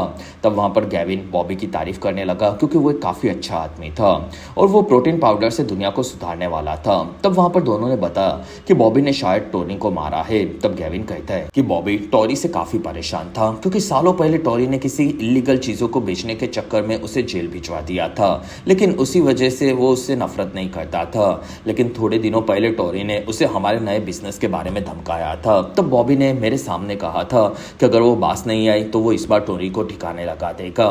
तब एडम को शक बॉबी पर और बढ़ चुका था। फिर दोनों ने आकर बॉबी को देखा, लेकिन तब तक बॉबी ने ड्रग्स के ओवरडोज में खुद की जान दे दी थी। तब एवा के साथ बाकी ऑफिसर्स को वहां पर ड्रग्स भी मिल गया जो कि बॉबी ने लिया था, और बॉबी ने टोरी को मारने के गिल्ट में खुद की जान दे दी, ऐसा एडम को लगा। लेकिन वहां पर मॉर्गन ने आकर सभी चीजें देखी और वो कहती है कि बॉबी ने सुसाइड नहीं किया है। तब वहां पर सबने पूछा कि ऐसा कैसे हो सकता है। तब मॉर्गन कहती है कि किसी ने हमें यह दिखाने की कोशिश की है कि बॉबी ने टोरी को मारा और फिर खुद की जान दे दी, जिसमें बॉबी के मुंह को मैंने सूंघा था और उसने टोमेटो सूप पिया था जो कि उसके टी शर्ट पर भी गिरा है। लेकिन यहाँ पर कोई भी सूप का कप हमें नहीं मिल रहा और मैंने बेसिन से टोमेटो सूप के सामान को ढूंढ लिया। तो किलर ने ऐसा दिखाने की कोशिश की है कि बॉबी ने मरने से पहले ड्रग्स को सूप में डाला और फिर सूप तैयार किया और उसे खुद पीकर नाचते नाचते मर गया। लेकिन फिर उसका कप भी गायब नहीं हो सकता क्योंकि वो मरते वक्त यहाँ पर होना चाहिए था, या फिर किसी और ने उसे सूप पिलाया होगा और मार दिया होगा, फिर कप को वो लेकर गया होगा। तब सबने पूछा कि वो कौन हो सकता है। तब मॉर्गन को इस चीज का अंदाजा था। कुछ देर बाद डेरेक एक ट्रक को लेकर फैक्ट्री से निकल रहा था। तब वहां पर ऑफिसर्स ने आकर ट्रक को चेक किया और उसके अंदर काफी सारा उन्हें ड्रग्स मिला जो कि वो लोग प्रोटीन पाउडर के बॉक्स में छुपाकर बेच रहे थे। और ये काम डेरेक अकेला नहीं बल्कि उसके साथ केविन कर रहा था, और इस बारे में बॉबी को बिल्कुल नहीं पता था। और इसी ड्रग्स के बारे में टोरी को पता चल गया था, बस उसे ये नहीं पता था कि बॉबी इस चीज में जुड़ा हुआ नहीं है। और बॉबी ने टोरी की धमकी के बारे में गेविन को बताया था। तब गेविन उसे मारने गया और उसे कार में टोरी मिल चुकी थी। तब गेविन ने उसे वहीं पर गोलियां मारकर खत्म किया और वो वहां से भाग गया। फिर ऑफिसर्स के आने पर गेविन ने बॉबी को सूप में ड्रग्स ज्यादा दिया और उसकी जान ले ली, और ये सभी चीज उसके ऊपर ना आए उसी हिसाब से कहानी ऑफिसर्स को सुनाई। तब गेविन कहता है कि मुझे वकील चाहिए। तब मॉर्गन कहती है कि वो तो तुम्हें जरूर मिलेगा। फिर वहां से गेविन को लेकर ऑफिसर्स निकल गए, जिसमें इस पूरी स्टोरी को टोरी के नाम पर एडम ने न्यूज़पेपर में पब्लिश कर दी थी। तब मॉर्गन इस चीज से काफी खुश हुई। फिर वहां से मॉर्गन निकल रही थी, तब उसकी कार के खराब होने पर उसे बाहर निक मिला, और निक मॉर्गन के काम से काफी इंप्रेस हुआ था, जिसमें वो छोटी चीजों को भी नोटिस कर लेती थी, और वहां पर दोनों में अच्छी दोस्ती होने लगी। तब मॉर्गन को पता चला कि निक का पूरा खानदान पुलिस में ही था और इसी वजह से वो भी कैप्टन बना था। फिर मॉर्गन घर पर आई, तब उसका और सेलिना का झगड़ा हो गया क्योंकि सेलिना अभी भी आर्थर के बारे में जानकर उसके पिता के बारे में और चीजें पता लगाना चाहती थी। तब मॉर्गन ने मना कर दिया। वहीं पर मॉर्गन को आर्थर ने रोमान का बैग घर पर दे दिया था। तब मॉर्गन ने अंदर आकर उस बैग को चेक करना शुरू किया। और अगर आप अभी तक इस वीडियो को एंजॉय कर रहे हो तो प्लीज इस वीडियो को लाइक, कमेंट और शेयर, साथ ही चैनल को सब्सक्राइब जरूर करें। और इस वीडियो पर मेरा 1000 लाइक्स का टारगेट आपको कैसे भी खत्म करना होगा। एपिसोड 6 की शुरुआत में कुछ बच्चे हैलोवीन पर आगे बढ़े और वो लोग एक काफी बड़े घर में ट्रिक एंड ट्रिक के लिए आए थे। तब वहां पर उन्होंने देखा कि घर का मालिक जेम्स गिरा पड़ा था और उसके पास कोई भूत आकर उसे मार रही थी। तब बच्चों की ये देखकर फट गई और फिर वो लोग वहां से भाग गए। कुछ ही घंटों के बाद मॉर्गन और एडम ने आकर जेम्स की लाश को देखा, जो कि शहर का एक काफी ज्यादा अमीर डाइवोर्सी लॉयर था। तब वहां पर मॉर्गन ने उसके शरीर को देखकर बताया कि वो काफी परेशान रहता था और इसी वजह से वो काफी दवाइयां भी लेता था। तब एडम को लगा कि वो नॉर्मल हार्ट अटैक से मरा होगा। तो मॉर्गन को लगा कि वो हार्ट अटैक आया भी होगा, तो वो जिस दिशा में भागा था वहां पर उसे नहीं भागना चाहिए क्योंकि उसकी मेडिसिन दूसरी तरफ रखी थी। वहीं पर उन्हें एक तावीज जैसी चीज लाश के साथ मिली। तब सब समझ गए कि वो जेम्स के लिए काफी इंपॉर्टेंट होगी।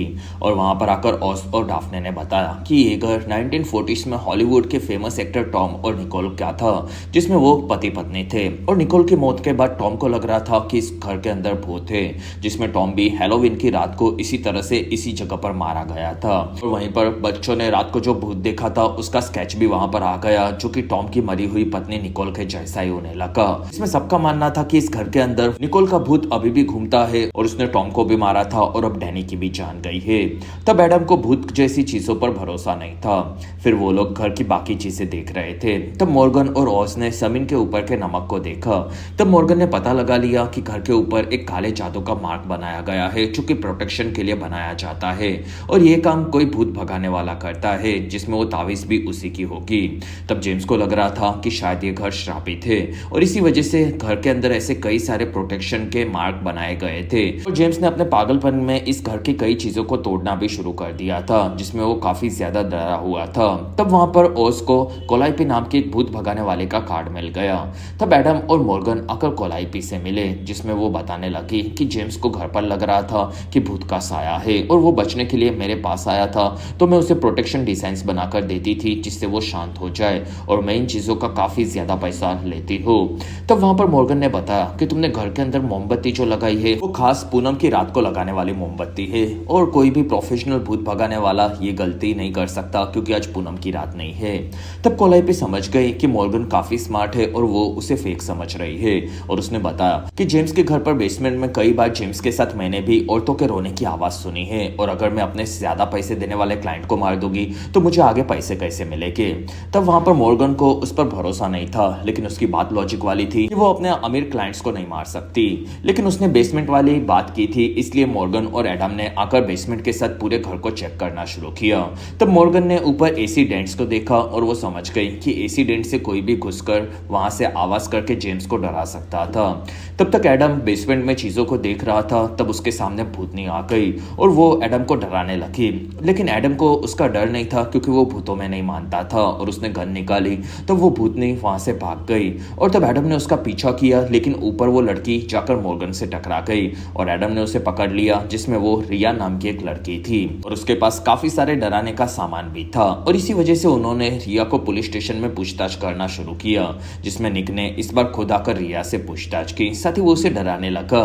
तब रिया ने वहीं पर बता दिया कि वो एक स्टूडेंट है और वो इमिग्रेंट है, जिसके चलते उसके पास खास पैसे नहीं थे, लेकिन फिर उसकी दोस्ती जेम्स की एक्स वाइफ क्लाउडिया से हुई और उसने जेम्स को डराने के लिए उसे हायर किया था, जिससे जेम्स घर को छोड़ दे, लेकिन जेम्स हार्ट पेशेंट था, ये क्लाउडिया ने उसे नहीं बताया था। फिर उसे हार्ट अटैक आया था, तब रिया उसके पास ही थी और उसने जेम्स को सीपीआर देकर बचाने की कोशिश की थी, लेकिन वो तभी मारा गया और इसी वक्त पर बच्चों ने उसे देख लिया था। तब इस बारे में बात करने के लिए मॉर्गन और एडम क्लाउडिया के पास जा रहे थे और वहां पर उन्हें जीन नाम की लड़की दिखी, जो कि जेम्स की पहली पत्नी की बेटी थी, और वो उसकी एक माँ क्लाउडिया से झगड़कर निकल रही थी क्योंकि उन दोनों माँ बेटी के बीच में जेम्स के बंगलों के लिए लड़ाई चल रही थी। तब वहां पर जीन उसके पिता के मरने से काफी दुखी है, ये बताकर वो अपना कार्ड देकर वहां से निकली। फिर दोनों ने आकर क्लाउडिया को देखा जो कि दूसरे देश में भाग रही थी। तब दोनों ने उसके वहां से निकलने का कारण पूछा क्योंकि क्लाउडिया ने ही जेम्स को डराने के लिए रिया को घर पर भेजा था। तब क्लाउडिया कहती है कि मुझे वो बंगलो चाहिए था, बस मैंने रिया को इसी वजह से हायर किया था, लेकिन इस चीज का मतलब ये नहीं है कि मैंने उसे मारा है, और उसने घर को वैसे भी जीन के नाम पर पहले से कर डाला था, तो मुझे तो वो नहीं मिलने वाला, और हम दोनों एक दूसरे से काफी ज्यादा प्यार करते थे। फिर उसने जेम्स के लव लेटर्स दिखाए। तब मॉर्गन ने उसे देखा, तब वो चौंक गई क्योंकि मरने से पहले जेम्स ने घर पर कुछ लिखा था और वो काफी गंदी राइटिंग में था, और अगर उसे हार्ट अटैक आता तो वो लिखने की हालत में नहीं होता, और उसे शायद मरने से पहले कुछ अजीब दिखा होगा और वो काफी ज्यादा तड़पा था, तो शायद उसे हार्ट अटैक नहीं आया होगा, बस किसी ने उसे जहर दिया होगा। फिर एवा ने बॉडी के रिपोर्ट्स को फिर से चेक किया, तब उन्हें पता चला कि ब्लड के अंदर पोटेशियम क्लोराइड मिला था, और मरने के बाद बॉडी में पोटेशियम वैसे भी बढ़ जाता है तो उसे टेस्ट किया नहीं जा सकता, इसलिए किलर ने खास तरीके से उसे यूज किया। और ये कम जीन का भी हो सकता है क्योंकि वो एक मेडिकल स्टूडेंट थी, लेकिन उसे तो वैसे भी घर आज नहीं तो कल मिलने वाला था, तो उसका मर्डर करने का कोई मोटिव उन्हें समझ में नहीं आ रहा था। फिर मॉर्गन और एडम ने आकर जेम्स के ऑफिस को चेक करना शुरू किया। तब वहां पर उसके साथियों ने बताया कि जेम्स काफी ज्यादा अंधश्रद्धा में डूबा हुआ था और ये सबको पता था। फिर दोनों ने आकर पूरे ऑफिस को चेक किया, तब उन्हें कोई खास चीज नहीं मिली, लेकिन जेम्स उसके बंगलों को भूतिया समझकर उसे हर एक तरह से टेस्ट करवा रहा था, और उसे पता चला था कि उसके घर के खरीदने के पहले और बाद के नक्शे के अंदर 300 स्क्वायर फीट का डिफरेंस था। तब एडम ने इस बारे में मॉर्गन को बताया, जिसमें वहां पर कोई खुफिया कमरा था ऐसा उन्हें लगा, और अब उन्हें वो कमरा ढूंढना था। फिर मॉर्गन ने उसकी टीम के पास सभी खिड़कियों पर पेपर लगवाए। तब एवा ने इस चीज का कारण पूछा। तब मॉर्गन कहती है कि इसके पीछे काफी इंटरेस्टिंग कहानी है, जिसमें 15वीं सदी में एक औरत ने ऐसे ही एक काफी बड़ा घर खरीदा था, और उसे पता था कि उसके नए खरीदे घर में एक खुफिया कमरा है, तो उसने सारे नॉन कमरों के खिड़की के ऊपर कपड़े लगा दिए थे, और उसने बाहर से घर को देखा, तब उसे ऊपर का एक कमरा मिल गया जिसकी खिड़की पर कुछ नहीं था, और वो रूम इस घर में भी है। फिर वो लोग उस रूम को ढूंढकर उस कमरे में आए, जो कि उन्हें एक मामूली कमरा लग रहा था और वहां पर खिड़की नहीं थी। तब उन्होंने रूम को पूरी तरह से चेक करना शुरू किया और वहां पर उन्हें एक टेबल के पीछे बटन मिल गया और उसी बटन से मॉर्गन ने उस खुफिया कमरे को ढूंढ लिया जो कि असल में एक चेंजिंग रूम था और वो मरी हुई एक्ट्रेस निकोल का चेंजिंग रूम था जिसमें निकोल का पूरा सामान वहां पर पड़ा था और उसके पति टॉम ने निकोल के मरने के बाद उसे पूरा लॉक कर दिया था और वहां पर उन लोगों को निकोल का एक डायमंड नेकलेस मिला जो कि काफी फेमस नेकलेस था और उसकी कीमत 5 करोड़ थी। साथ ही पुराने एक्टर एक्ट्रेस से वो जुड़ा हुआ था, इसी वजह से उसके और ज्यादा पैसे मिल सकते थे। जिसमें मॉर्गन इस केस के बारे में और चीजें सोच रही थी। वहां पर निक ने उसकी राय पूछी तब मॉर्गन ने बताया कि ये काम उसके परिवार में से कोई भी कर सकता है क्योंकि वो नेकलेस काफी महंगा है। तब वहां पर निक ने पूछा कि क्या तुम्हारा भी परिवार और पति है। तब मॉर्गन ने मना किया जिसमें उसके 3 बच्चे थे लेकिन वो शादी में खास नहीं मानती थी। तब निक ने बताया कि उसकी पत्नी 3 साल पहले मर चुकी थी और तब से वो उसके कुत्ते के साथ जीता है। तब मॉर्गन उसकी जिंदगी की तारीफ करने लगी और वहीं पर उन लोगों को एक सबूत मिल गया था। तब दोनों आकर पूरी टीम से मिले जिसमें वो नेकलेस से कैसे भी अब उन्हें कातिल को ढूंढना था और वो पूरा असली नेकलेस था जिसमें वो घर में ही था। तो शायद जेम्स को पता चल गया होगा और किसी ने उसके लिए जेम्स को मार दिया होगा क्योंकि जेम्स के साथ ये चीजें उसे भी पता होगी। जिसमें रात को रिया घर पर थी, फिर पुलिस वहां पर पहुंची और इसी वजह से कातिल उस नेकलेस को चुराने का मौका नहीं ढूंढ पाया होगा और अगर वो लोग कातिल को मौका दे तो वो लोग कातिल को पकड़ सकते हैं। तब मॉर्गन ने इन चीजों को याद किया और वो समझ गई कि असली कातिल कौन है। कुछ देर बाद उन्होंने न्यूज में बता दिया कि जेम्स के मौत के पीछे असल में क्लाउडिया का हाथ था और इसी वजह से उन्होंने क्लाउडिया को अरेस्ट कर लिया है। तब ये न्यूज जीन और कोलाइपी ने साथ में देखी जिसमें दोनों जेम्स के मरने से काफी दुखी थे और वो घर अब जीन का हो चुका था।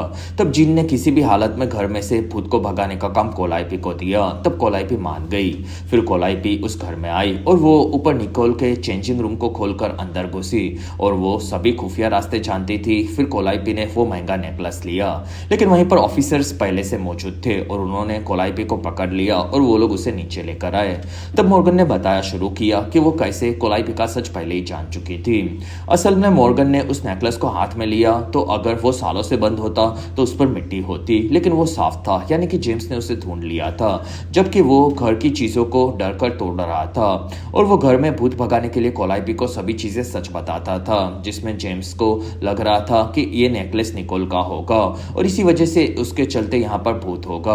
तब कोलाइपी ने देखा कि वो नेकलेस काफी महंगा था और इसी वजह से कोलाइपी ने उसे चुराने का डिसाइड किया लेकिन उसके लिए उसे जेम्स को सबसे पहले रास्ते से हटाना था और उसे पता था कि जेम्स को कोई तो घर में डराता है और इसी वजह से वो इजीली ये मर्डर केस में उसे फंसा सकती है। इसलिए बस कोलाइपी ने जेम्स की दवाई में पोटेशियम क्लोराइड की दवा मिक्स कर दी जिससे उसे हार्ट अटैक आए और वो मर जाए। फिर कोलाइपी नेकलेस को चुराने के लिए आई और अब वो फंस गई थी और तब वहां से ऑफिसर्स कोलाइपी को लेकर निकल गए। तब वहां पर मॉर्गन ने देखा कि एक रेवन इस पूरे केस के वक्त पर वहां पर उन्हें देख रहा था और वो अभी खिड़की पर था। तो मॉर्गन को शक हुआ कि सच में शायद निकोल की आत्मा इस घर में घूम रही होगी। फिर मॉर्गन ने घर पर आकर सेलिना को अपने पास बुलाया और उसने बताया कि रोमान का बैग उसने चेक किया है। तब उसे एक पेंटिंग मिली थी। तब सेलिना ने उस पेंटिंग को देखा जो कि उसके पिता ने बनाई थी और उसके अंदर एक छोटी सी लड़की कपड़ों में नाच रही थी और वो ड्रेस सेलिना ने फर्स्ट स्टैंडर्ड के स्कूल के इवेंट में पहना था। तब मॉर्गन ने बताया कि तुम्हारे पिता तुम्हारे पैदा होते ही हमें छोड़कर चले गए थे लेकिन फिर भी वो स्कूल में तुम्हारा डांस देखने के लिए आए थे और वो हमेशा से हम पर नजर रखते हैं। तब ये सुनकर सेलिना चौंक गई और मॉर्गन ने उसे संभाला और इसी के साथ ये बेहतरीन एपिसोड यहीं पर खत्म हुआ। एपिसोड 7 की शुरुआत में हमें एक म्यूजियम नजर आया और वहां पर ऋतिक रोशन की स्टाइल में एक चोर घुस चुका था और उसने वहां के गार्ड्स को मारना शुरू किया और एक खास पेंटिंग को वहां से चुरा कर वो निकल गया। अगले दिन मॉर्गन अपने काम पर जा रही थी। तब उसे आर्थर का फोन आया और आर्थर पूछता है कि क्या तुमने मेरे बारे में किसी को बताया है जिसे नहीं बताना चाहिए। तब मॉर्गन ने मना किया। तब आर्थर कहता है कि एक कार 2 दिनों से मेरे पीछे पड़ी है और शायद रोमान के बारे में वो कुछ जानते होगे और उसने ये बैग भी चाहिए होगा। तब मॉर्गन कहती है कि अभी तक बैग में क्या है ये मुझे पता नहीं चला है। तब आर्थर ने मॉर्गन को संभल कर रहने के लिए कहा और वहां पर मॉर्गन ने आकर एवा और एडम को मिलकर बैग दिया और उसके अंदर की थोड़ी बहुत चीजों को देखकर रोमान के बारे में कुछ भी पता लगाने का काम उन दोनों को दिया और इस चीज में खतरा था, इसलिए किसी को भी इस बारे में बताने से मना कर दिया। तब वहां पर दोनों मान गए और वहां पर निक, मॉर्गन और एडम को नए केस के लिए लेने के लिए आए थे। तब एवा बैग के सामान को वहां पर अकेले चेक करने लगी।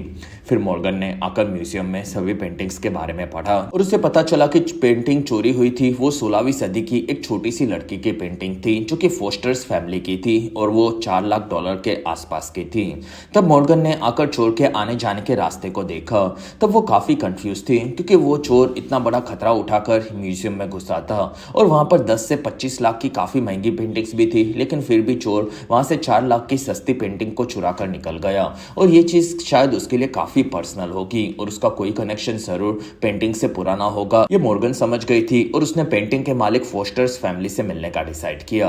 फिर वो दोनों ऑफिस आए। तब वहां पर रीस नाम का एक ऑफिसर उनसे मिलने के लिए आया था जो कि असल में एक इंश्योरेंस ऑफिसर था और उसका काम इंश्योरेंस निकाले गए पेंटिंग्स को ढूंढना था जिससे कंपनी को इंश्योरेंस का पैसा न भरना पड़े और अब वो भी एडम की टीम के साथ इस केस पर काम करने वाला था। तब वो दोनों उसे लेकर मिस्टर फोस्टर्स के घर पर जाने के लिए निकले और वो तीनों फोस्टर फैमिली से मिले और वहां पर फैमिली ने बताया कि ये एक छोटी सी लड़की की पेंटिंग थी और उनका कोई खुद का बच्चा नहीं था, इसलिए उन्होंने ऑक्शन में पेंटिंग को देखा, तब उसी वक्त उसे खरीद लिया।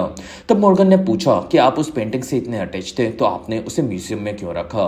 तब उन्होंने बताया कि वहां पर रखने से पेंटिंग की इज्जत और बढ़ती है। तब मॉर्गन कहती है कि फिर तो उसकी प्राइस भी बढ़ती होगी। तब फोस्टर्स फैमिली कहती है कि हमें उससे फर्क नहीं पड़ता, हम उसे कभी भी बेचने वैसे भी नहीं वाले थे। और फिर उन्होंने प्राइसिंग की फाइल दी जिसमें पेंटिंग के सदियों से खरीदे जाने वाले सभी लोगों की जानकारी उसके अंदर थी। और तब मॉर्गन ने पढ़ा कि वो पेंटर ने 16वीं सदी में बनाई थी और उसके बाद वो अलग अलग देशों में अलग अलग फैमिली के पास जाती रही थी और वो पेंटिंग कम से कम आधी दुनिया तो घूम ही चुकी थी। तब मॉर्गन इस बारे में पढ़कर काफी इंप्रेस हो गई।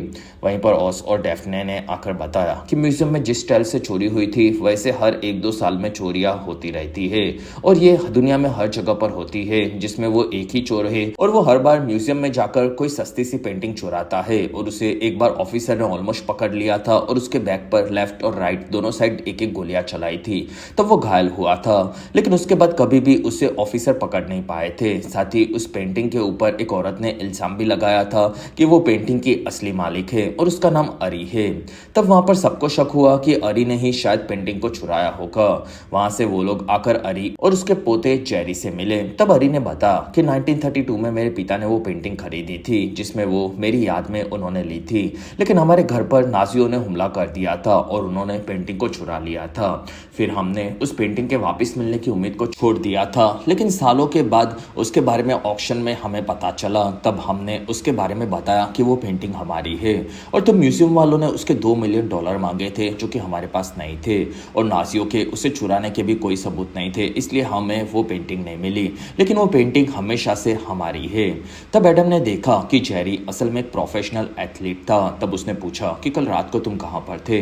तब जेरी ने बताया कि वो उसके दादी के साथ वहीं पर था। तब मॉर्गन कहती है कि मैंने तुम्हारी एंट्री म्यूजियम में देखी है जिसमें तुम बार बार उस पेंटिंग को देखने आते थे। तब जेरी कहती है कि वो मेरी दादी के लिए मैं करता था क्योंकि उन्हें पेंटिंग के फोटो चाहिए थे और वो खुद वहां पर नहीं जा सकती थी। फिर मॉर्गन और एडम ने म्यूजियम के सभी लोगों से पूछताछ करना शुरू किया और तब उन्हें वहां पर सिर्फ जेरी के बारे में पता चला जो कि बार बार वहां पर आता जाता रहता था और बाकी उन्हें किसी और पर शक नहीं था, जिसमें एडम को जेरी पर शक हो रहा था, लेकिन मॉर्गन को लगता था कि वो पेंटिंग की असली मालिक एरी है और अगर वो पेंटिंग उन्हें मिलती है तो उन्हें एरी को वापस करनी चाहिए। वहीं पर मॉर्गन ने देखा कि रीस को एक फोन आया था और तब वो वहां से निकल रहा था। तब मॉर्गन उसके पास आई और उसने पूछा कि वो किसका फोन था। तब रीस ने सीधा बता दिया कि वो चोर का फोन था और वो उससे मिलने के लिए म्यूजियम के बाहर बुला रहा है। फिर वो दोनों आकर म्यूजियम के बाहर बैठे थे, लेकिन वहां पर उनसे बात करने के लिए कोई नहीं आया था। तब रीस छत पर चोर के घुसने की जगह को देखना चाहता था। तब मॉर्गन को भी वहां पर जाना काफी इंटरेस्टिंग लगा। फिर वो दोनों ऊपर आ रहे थे, तब दोनों ने देखा कि वहां पर टेरेस में जाने के लिए पुलिस सील लगाई गई थी। तब मॉर्गन ने उस क्राइम सील को तोड़ दिया और वो दोनों आकर ऊपर के चोर के घुसने की जगह को देखने लगे। वहीं पर म्यूजियम के स्टाफ से एक आदमी आया और उसने रीस को एक पार्सल दिया जो कि उसके लिए चोर देकर गया था और उसमें 1 बजे पार्क में $1 मिलियन के साथ मिलने के लिए उसे बुलाया था। लेकिन वो दोनों वापस पुलिस स्टेशन आए। तब निक उन पर भड़का हुआ था क्योंकि वो दोनों क्राइम सीन पर पुलिस की सील को तोड़कर गए थे। तब वहां पर एडम को इस बारे में कुछ नहीं पता था। वहीं पर मॉर्गन कहती है कि मैं वहां पर चीजों को देखने गई थी और इस चीज से मदद मिल सकती है। तब निक ने मॉर्गन को अब स्टेशन में रहकर इस केस पर काम करने से मना कर दिया। फिर वो एडम के साथ पेंटिंग के चोर को पकड़ने के लिए निकल पड़ा। तब वहां पर मॉर्गन भटकी हुई थी और वो रीस को पूछती है कि क्या मेरे साथ दारू पीने चलोगे। तब रीस मान गया। दूसरी तरफ एडम और निक आगे बढ़े। तब निक कहता है कि तुम एवा और मॉर्गन के साथ मिलकर छुपकर एक केस पर काम कर रहे हो और वो केस रोमन नाम के आदमी का है जो कि मॉर्गन का पुराना पति या फिर बॉयफ्रेंड जो भी है, और वो इसी वजह से गड़बड़ कर देती है, ऐसा निक को लगता था।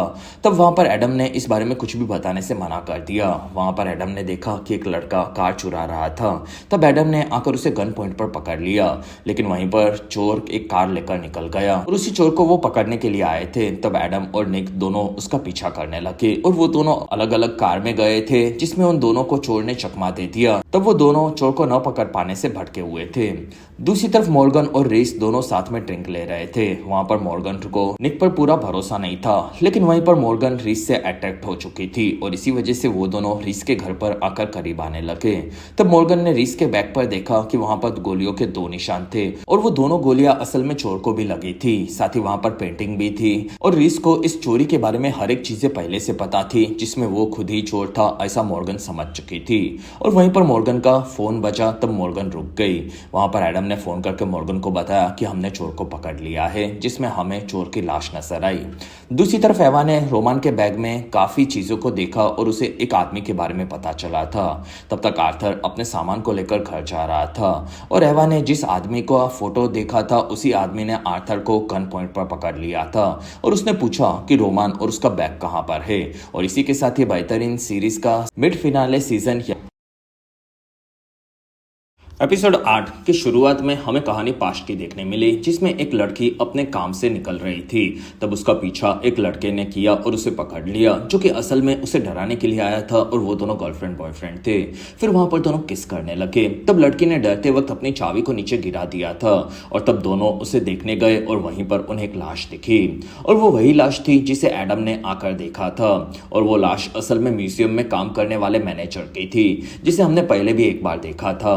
फिर मॉर्गन और रीस वहां पर साथ में आए। तब उन्होंने देखा कि वहां पर एक घड़ी भी लाश के साथ में पड़ी थी और उसके सर में मारकर किसी ने उसे खत्म कर दिया था, जिसमें उसका नाम साइरस था, ये निक ने बताया। जिसमें पेंटिंग की चोरी होने के बाद सेमी म्यूजियम में अब मर्डर भी हो चुका था और उन्हें शक था कि साइरस शायद जॉन नाम के फेमस पेंटिंग चोर के साथ काम कर सकता है और सबूत मिटाने के लिए जॉन ने उसे मार दिया होगा। वहां पर मॉर्गन को शक था जॉन असल में रीस ही हो सकता है। तब एडम ने बताया कि ये अभी अभी 1 घंटे पहले मरा है। तब मॉर्गन को लगा कि रीस ने यह नहीं किया क्योंकि वो दोनों साथ में थे। तब वहां पर मॉर्गन ने बताया कि यहाँ पर जो घड़ी पड़ी है वो असल में फर्स्ट कॉपी है, चीजें उन्हें नोट करनी होगी। फिर मॉर्गन बीमारी का बहाना करके वहां से निकल गई और मॉर्गन वहां से रीस के होटल में जाने के लिए आई। तब उसका पीछा करते हुए एडम भी वहां पर आ चुका था। तब मॉर्गन ने उसे बताया कि उसे शक है कि रीस ही जॉन द फेमस पेंटिंग चोर है और उसने दुनिया भर में पेंटिंग चुराई है, क्योंकि उसकी बैग पर उसने गोलियों के निशान देखे थे और उसके रूम में भी एक पेंटिंग पड़ी थी जो कि वो चेक करना चाहती है। तब एडम को मॉर्गन पर भरोसा था, साथ ही वो ये भी समझ गया कि वो दोनों करीब आने वाले थे। फिर मॉर्गन उसके रूम में घुसी और उसने जाकर पेंटिंग को देखा, जो कि असल में चोरी की हुई लड़की की पेंटिंग नहीं थी। तब मॉर्गन ने इस बारे में एडम को बताया और मॉर्गन अब श्योर 100% थी कि राइसी जॉन हो सकता है। तब एडम को नहीं लगता था कि सिर्फ पीठ के निशान के चलते उसके ऊपर वो लोग इल्जाम लगा सकते हैं और उसने मॉर्गन को ये चीज किसी को भी बताने से मना किया। तब मॉर्गन को ना चाहते हुए ये चीज माननी पड़ी। फिर वो लोग ऑफिस में आकर साइरस के बारे में पता लगा रहे थे, जो कि म्यूजियम का मैनेजर था। साथ ही उन्हें चोर की गाड़ी के बारे में भी पता लगाना था जिसके पीछे निक और एडम गए थे। तब वहां पर निक ने सबको बताया कि उसे अभी तक एरी और जेरी पर ही शक है, क्योंकि उनके अलावा किसी और के खिलाफ कोई सबूत नहीं है। तब एडम ने कहा कि वो मॉर्गन के साथ जाकर साइरस के घर को चेक करेगा। फिर मॉर्गन वहां से निकलने की तैयारी कर रही थी। तब वहां पर रीस मॉर्गन से उसके रिलेशनशिप के बारे में फ्लर्ट करने लगा। तब मॉर्गन ने बताया कि वो काफी ज्यादा मूड में थी और वो इस केस के बाद इस बारे में सोचेंगे। तब रीस खुश हुआ। मॉर्गन ने देखा कि रीस बिजी है और उसका बैग उसने खोलने का ट्राई किया, लेकिन वो बैग लॉक था। फिर मॉर्गन और एडम वहां से साइरस के घर पर आए। तब उन्हें एमिलियो नाम का एक आदमी मिला जो कि साइरस का बॉयफ्रेंड था। तो और वो दोनों साथ में रहते थे। तब एमिलियो साइरस के साथ उसके रिलेशनशिप के बारे में बताने लगा और साइरस पेंटिंग चोरी होने के बाद काफी परेशान था। तब मॉर्गन ने घर का सामान देखा और उसे पता चला कि वहां पर भी काफी महंगी प्रोडक्ट्स को रखा गया था जिसमें साइरस को उन चीजों का शौक था। तब एमिलियो से इस बारे में मॉर्गन ने पूछताछ करना शुरू किया क्योंकि उन प्रोडक्ट्स को फेरिक ऑक्साइड से साफ किया गया था जिसके चलते वो चमक रहे थे। और फिर घर के अंदर उसे फेरिक ऑक्साइड भी मिल गया जिससे वो लोग बॉम्ब्स, वेल्डिंग के और कांच को काटने की चीजों को बना सकते थे। और वही चीजें म्यूजियम की चोरी में यूज की गई थी और उसके चलते काफी ज्यादा धूल उड़ती है जो कि साइरस के जूतों पर भी उन्हें मिल गई। तब एमिलियो वहां से भागने लगा और वो असल में काफी तेज और फ्लेक्सिबल था, लेकिन उसने जो कार चुराई थी वो खराब निकली। तब दोनों ने आकर उसे पकड़ लिया। कुछ देर बाद मॉर्गन को आर्थर ने फोन करके बताया कि उसके ऊपर एक आदमी ने हमला कर दिया है और वो काफी ज्यादा घायल है। तब मॉर्गन ने पुलिस की मदद भेजने का डिसाइड किया और तब आर्थर कहता है कि हम लोग पुलिस पर भरोसा नहीं करते, ये मैंने पहले ही बताया था। तब मॉर्गन कहती है कि मैं कुछ जरूर ट्राई करूंगी क्योंकि ये चीज काफी खतरनाक होती जा रही है।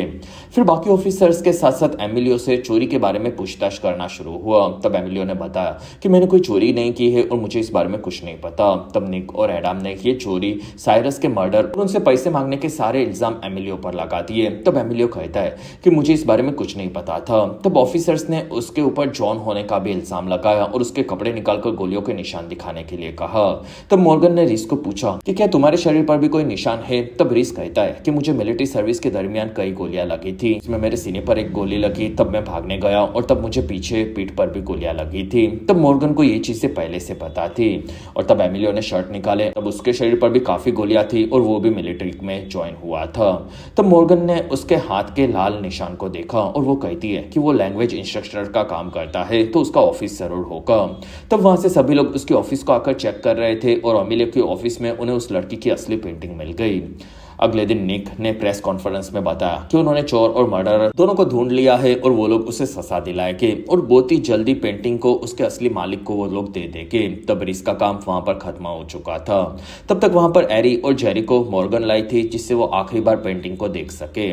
दूसरी तरफ आर्थर को एवा आकर मिली। इसमें एवा जानना चाहती थी कि किस गुंडे ने उस पर हमला किया है। तब आर्थर ने उसके बारे में बताना शुरू किया। तब वहां पर एवा को उस आदमी का फोटो पहले ही मिल चुका था और तब आर्थर पहचान गया कि वो वही आदमी है। तब एवा कहती है कि तुम्हारी जान खतरे में है और हमारे साथ चलो। तब आर्थर कहता है कि मैं पुलिस के साथ नहीं आ सकता और कुछ भी गड़बड़ हुई तो मैं तुम्हें फोन करके जरूर बताऊंगा।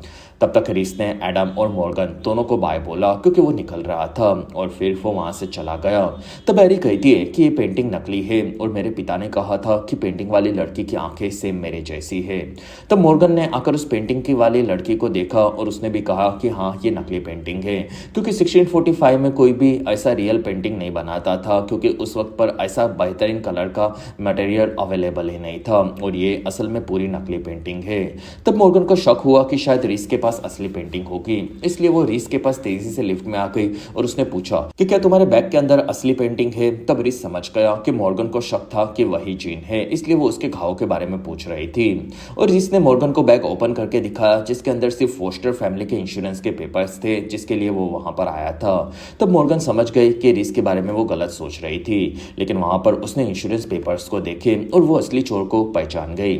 फिर मॉर्गन ने आकर उसकी पूरी टीम को बताया कि फोस्टर ने सिर्फ एक ही पेंटिंग का इंश्योरेंस हर साल निकाला था और उनके घर की बाकी सभी पेंटिंग्स को उन्होंने वहां पर रखा था, लेकिन उन्होंने इंश्योरेंस वाली पेंटिंग को म्यूजियम में रखा जिसमें ये पेंटिंग उन्हें हद से ज्यादा पसंद थी और इसलिए वो उसे दूर नहीं करना चाहते थे। इसलिए उन्होंने सेम नकली पेंटिंग बनवाई और उसे म्यूजियम में रखा और उसे खुद चोरी करवाकर उसके इंश्योरेंस पैसे लेने का प्लान बनाया जिससे वो पैसे और असली पेंटिंग दोनों अपने पास रख सके। और इसी वजह से म्यूजियम के पास कभी भी असली पेंटिंग थी ही नहीं, लेकिन उन्होंने चोरी असली दिखानी थी, इसलिए उन्होंने साइरस के साथ मिलकर वहां पर चोरी करवाई जिसके लिए उन्होंने साइरस को एक काफी महंगी घड़ी भी गिफ्ट की थी और ये इल्जाम उन्होंने जॉन के ऊपर लगाया जिससे वो लोग बच जाए। लेकिन फिर साइरस को पता चला कि उनकी दी हुई घड़ी नकली है, इसलिए वो फोस्टर्स को ब्लैकमेल करने लगा। तब दोनों ने मिलकर उसे वहीं पर मार दिया और उनके पास याद है तो वो दोनों याद से अब भागने वाले हो गए। तब उन्हें पकड़ने के लिए एडम और निक दोनों उसके याद पर आए। तब वहां पर एडम को फोस्टर्स ने गन पॉइंट पर पकड़ लिया। तब पीछे से निक आया और दोनों ने मिलकर उसे मारकर गिरा दिया। वहां पर उस औरत ने उनकी असली पेंटिंग दिखाई जो कि असल में उस याच से भी चोरी हो चुकी थी और वो पेंटिंग असल में जॉन ने वहां से चुरा ली थी, जो कि याच से भाग गया। और फिर जॉन किनारे पर आया, जो कि असल में कोई और नहीं बल्कि रिस था।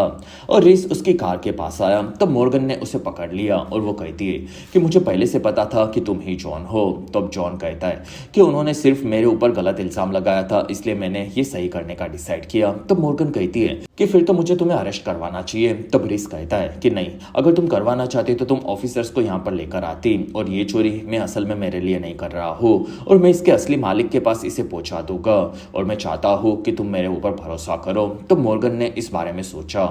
रात होने पर सभी ऑफिसर्स फोस्टर्स को पकड़वाकर काफी ज्यादा खुश थे। तब वहां पर निक आकर मॉर्गन से मिला और निक ने पता लगाया था कि कुछ लोगों ने याद से एक आदमी को स्विमिंग सूट और एक बैग को लेकर भागते हुए देखा था और वो जॉन हो सकता है। तब मॉर्गन कहती है कि मुझे इस बारे में कुछ नहीं पता, लेकिन वैसा आदमी असल में मुझे नहीं लगता कि कोई होगा। दूसरी तरफ जेरी ने एरी को दिखाया कि उनके घर पर किसी ने असली पेंटिंग को रख दिया था। तब वहां पर एरी इस चीज से काफी ज्यादा खुश हुई। तब तक एवा ने आर्थर को फोन लगाया था, लेकिन आर्थर की गाड़ी पर किसी ने हमला किया था और हमें खाली गाड़ी नजर आई। इसमें ये वही गुंडे का काम था जिसने आर्थर पर पहले भी हमला किया था और फिलहाल वो मॉर्गन पर नजर रख रहा था। एपिसोड 9 की शुरुआत में हमें डॉग नाम का एक काफी अमीर आदमी दिखा, जो कि एक पर्वत के ऊपर आकर गोल्फ खेल रहा था। और तब दूर से एक आदमी गन और कैमरा के साथ उस पर नजर रख रहा था और फिर वो उसके फोटोज निकालने लगा। फिर वहां से डॉग निकल गया। तब वो आदमी भी अपनी कार में निकला, लेकिन किसी ने उसकी कार के ब्रेक को फेल कर दिया था, जिसके चलते उस आदमी का ब्रेक नहीं लगा और उसकी कार नीचे खाई में गिर पड़ी और वो मर चुका था। कुछ देर बाद वहां पर सभी ऑफिसर्स ने आकर लाश को देखा और उस मरने वाले आदमी का नाम कर्टिस था। तब वहां सब समझ गए कि कैसे उसकी कार का ब्रेक फेल हुआ था और वो मारा गया।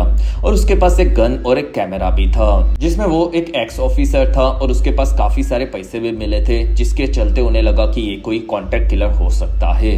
फिर मॉर्गन ने वहां पर कई सारे गोल्फ बॉल्स को देखा था। वो समझ गए कि आसपास में कोई गोल्फ खेल रहा होगा और मॉर्गन ने आकर डॉग के वहां पर खेलने की लोकेशन ढूंढ ली और उसी के ऊपर कर्टिस की नजर थी, ये मॉर्गन समझ गई।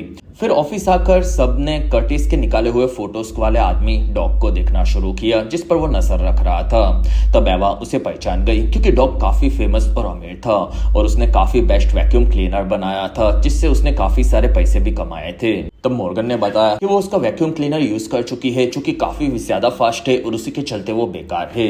तब वहां पर सबने डॉग के बारे में पता लगाया और तब उन्हें पता चला कि डॉग के ऊपर काफी सारे केसेस चल रहे हैं, क्योंकि उसका वैक्यूम क्लीनर के चलते कई लोग घायल हुए थे और FBI उसके पीछे पड़ी थी।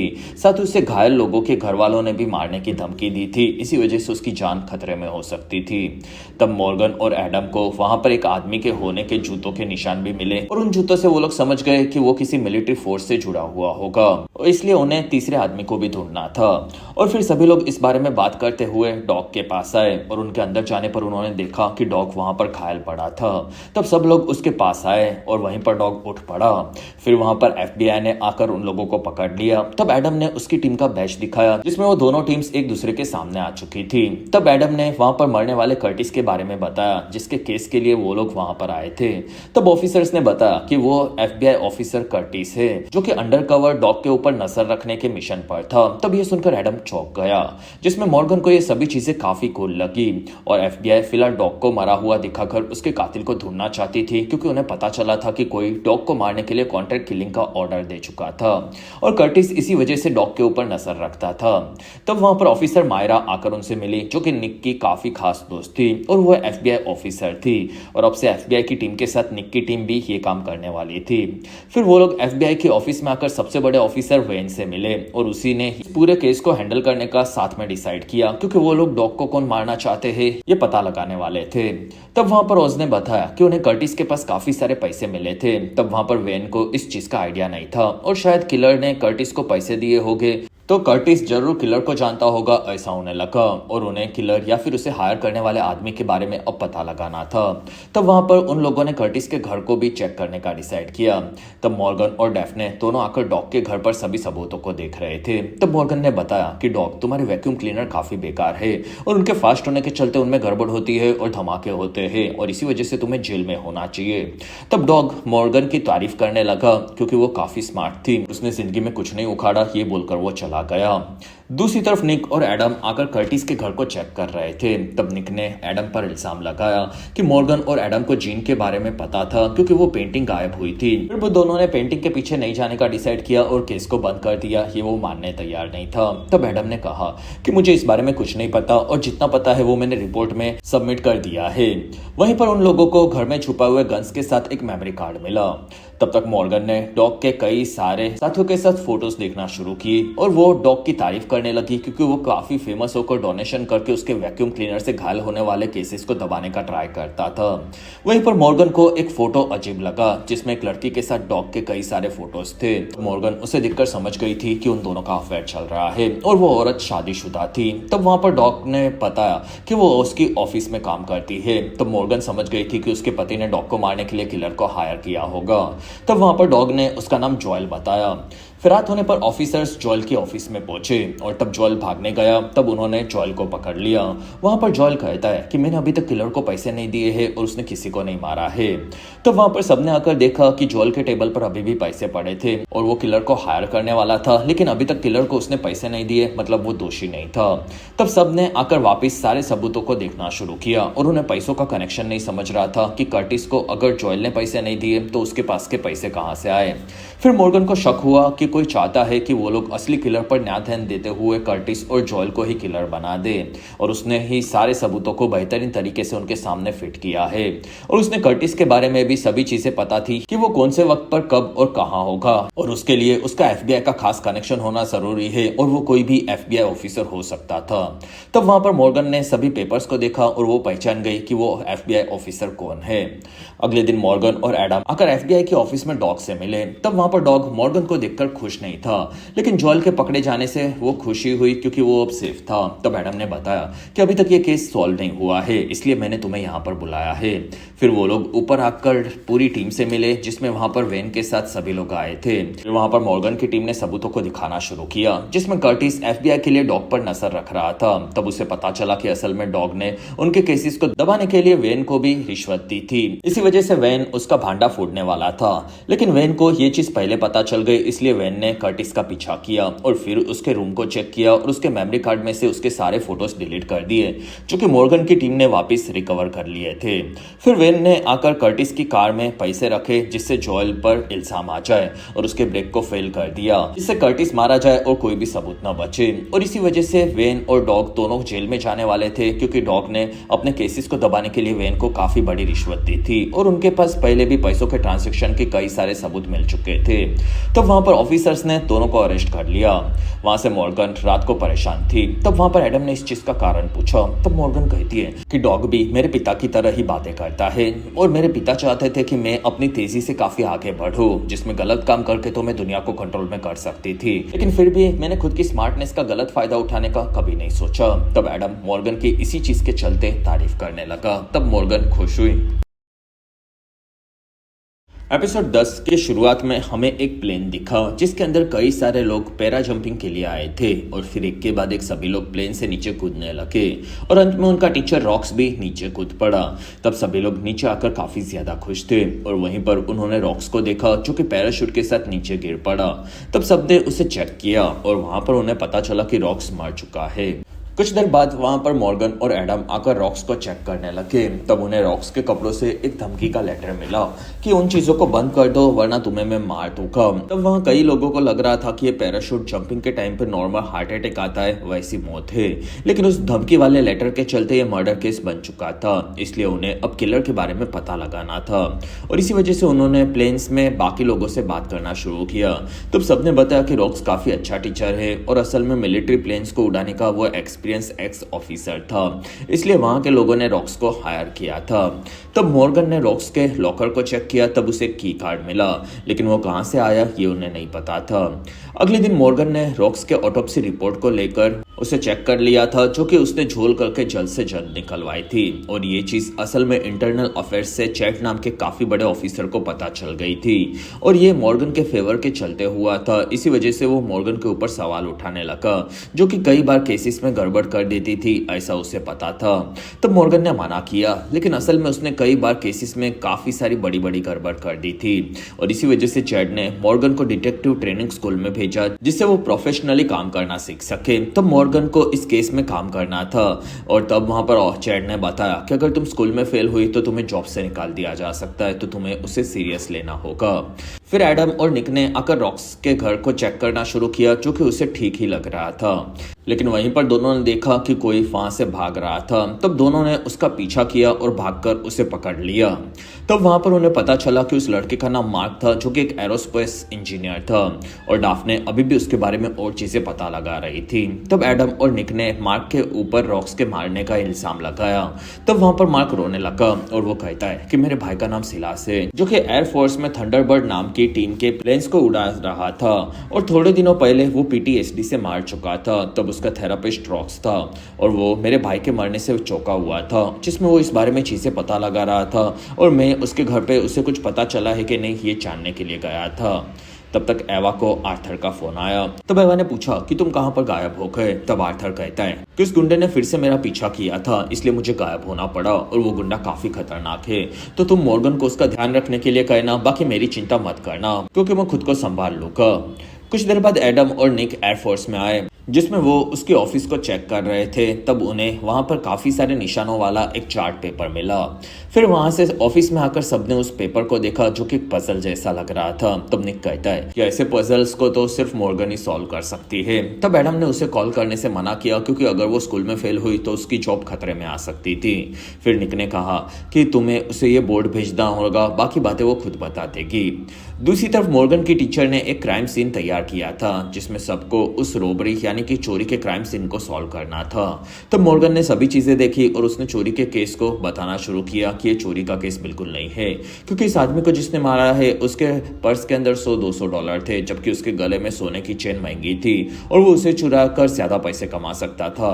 साथ ही पास में किलर ने काफी सारे सिगरेट्स पिए हैं, मतलब वो इसका स्पेशली वेट कर रहा था जिससे वो इसे मार सके और ये एक पर्सनल मर्डर केस है। तब टीचर ने बताया कि इनकी वाइफ का अफेयर चल रहा था, इसी वजह से उसे मारा गया और वो मॉर्गन की तारीफ करने लगी और फिर वो वापस क्लास में जा रहे थे। तब वहां मॉर्गन ने देखा कि उसे दोस्तों ने पजल के निशानों को भेजा था। तब मॉर्गन ने सभी चीजों को अपने सामने देखा और वो इमेजिन करके उन्हें सॉल्व करने लगी। फिर मॉर्गन ने उन्हें फोन करके बताना शुरू किया कि रॉक्स काफी सारे लोगों के ऊपर टेस्ट कर रहा था और वो सभी लोग फिलहाल अलग अलग पीटीएसडी के सिम्टम्स से परेशान थे और वही सेम प्लेन्स को उड़ा रहे थे। साथ ही वहां पर जो डेट्स लिखी है वो सभी पेशेंट्स के कितने दिनों के बाद सिम्टम्स फील होते हैं उसी की है, जिससे वो सभी पेशेंट्स को सेम चीजें सेम टाइम पर होती थी।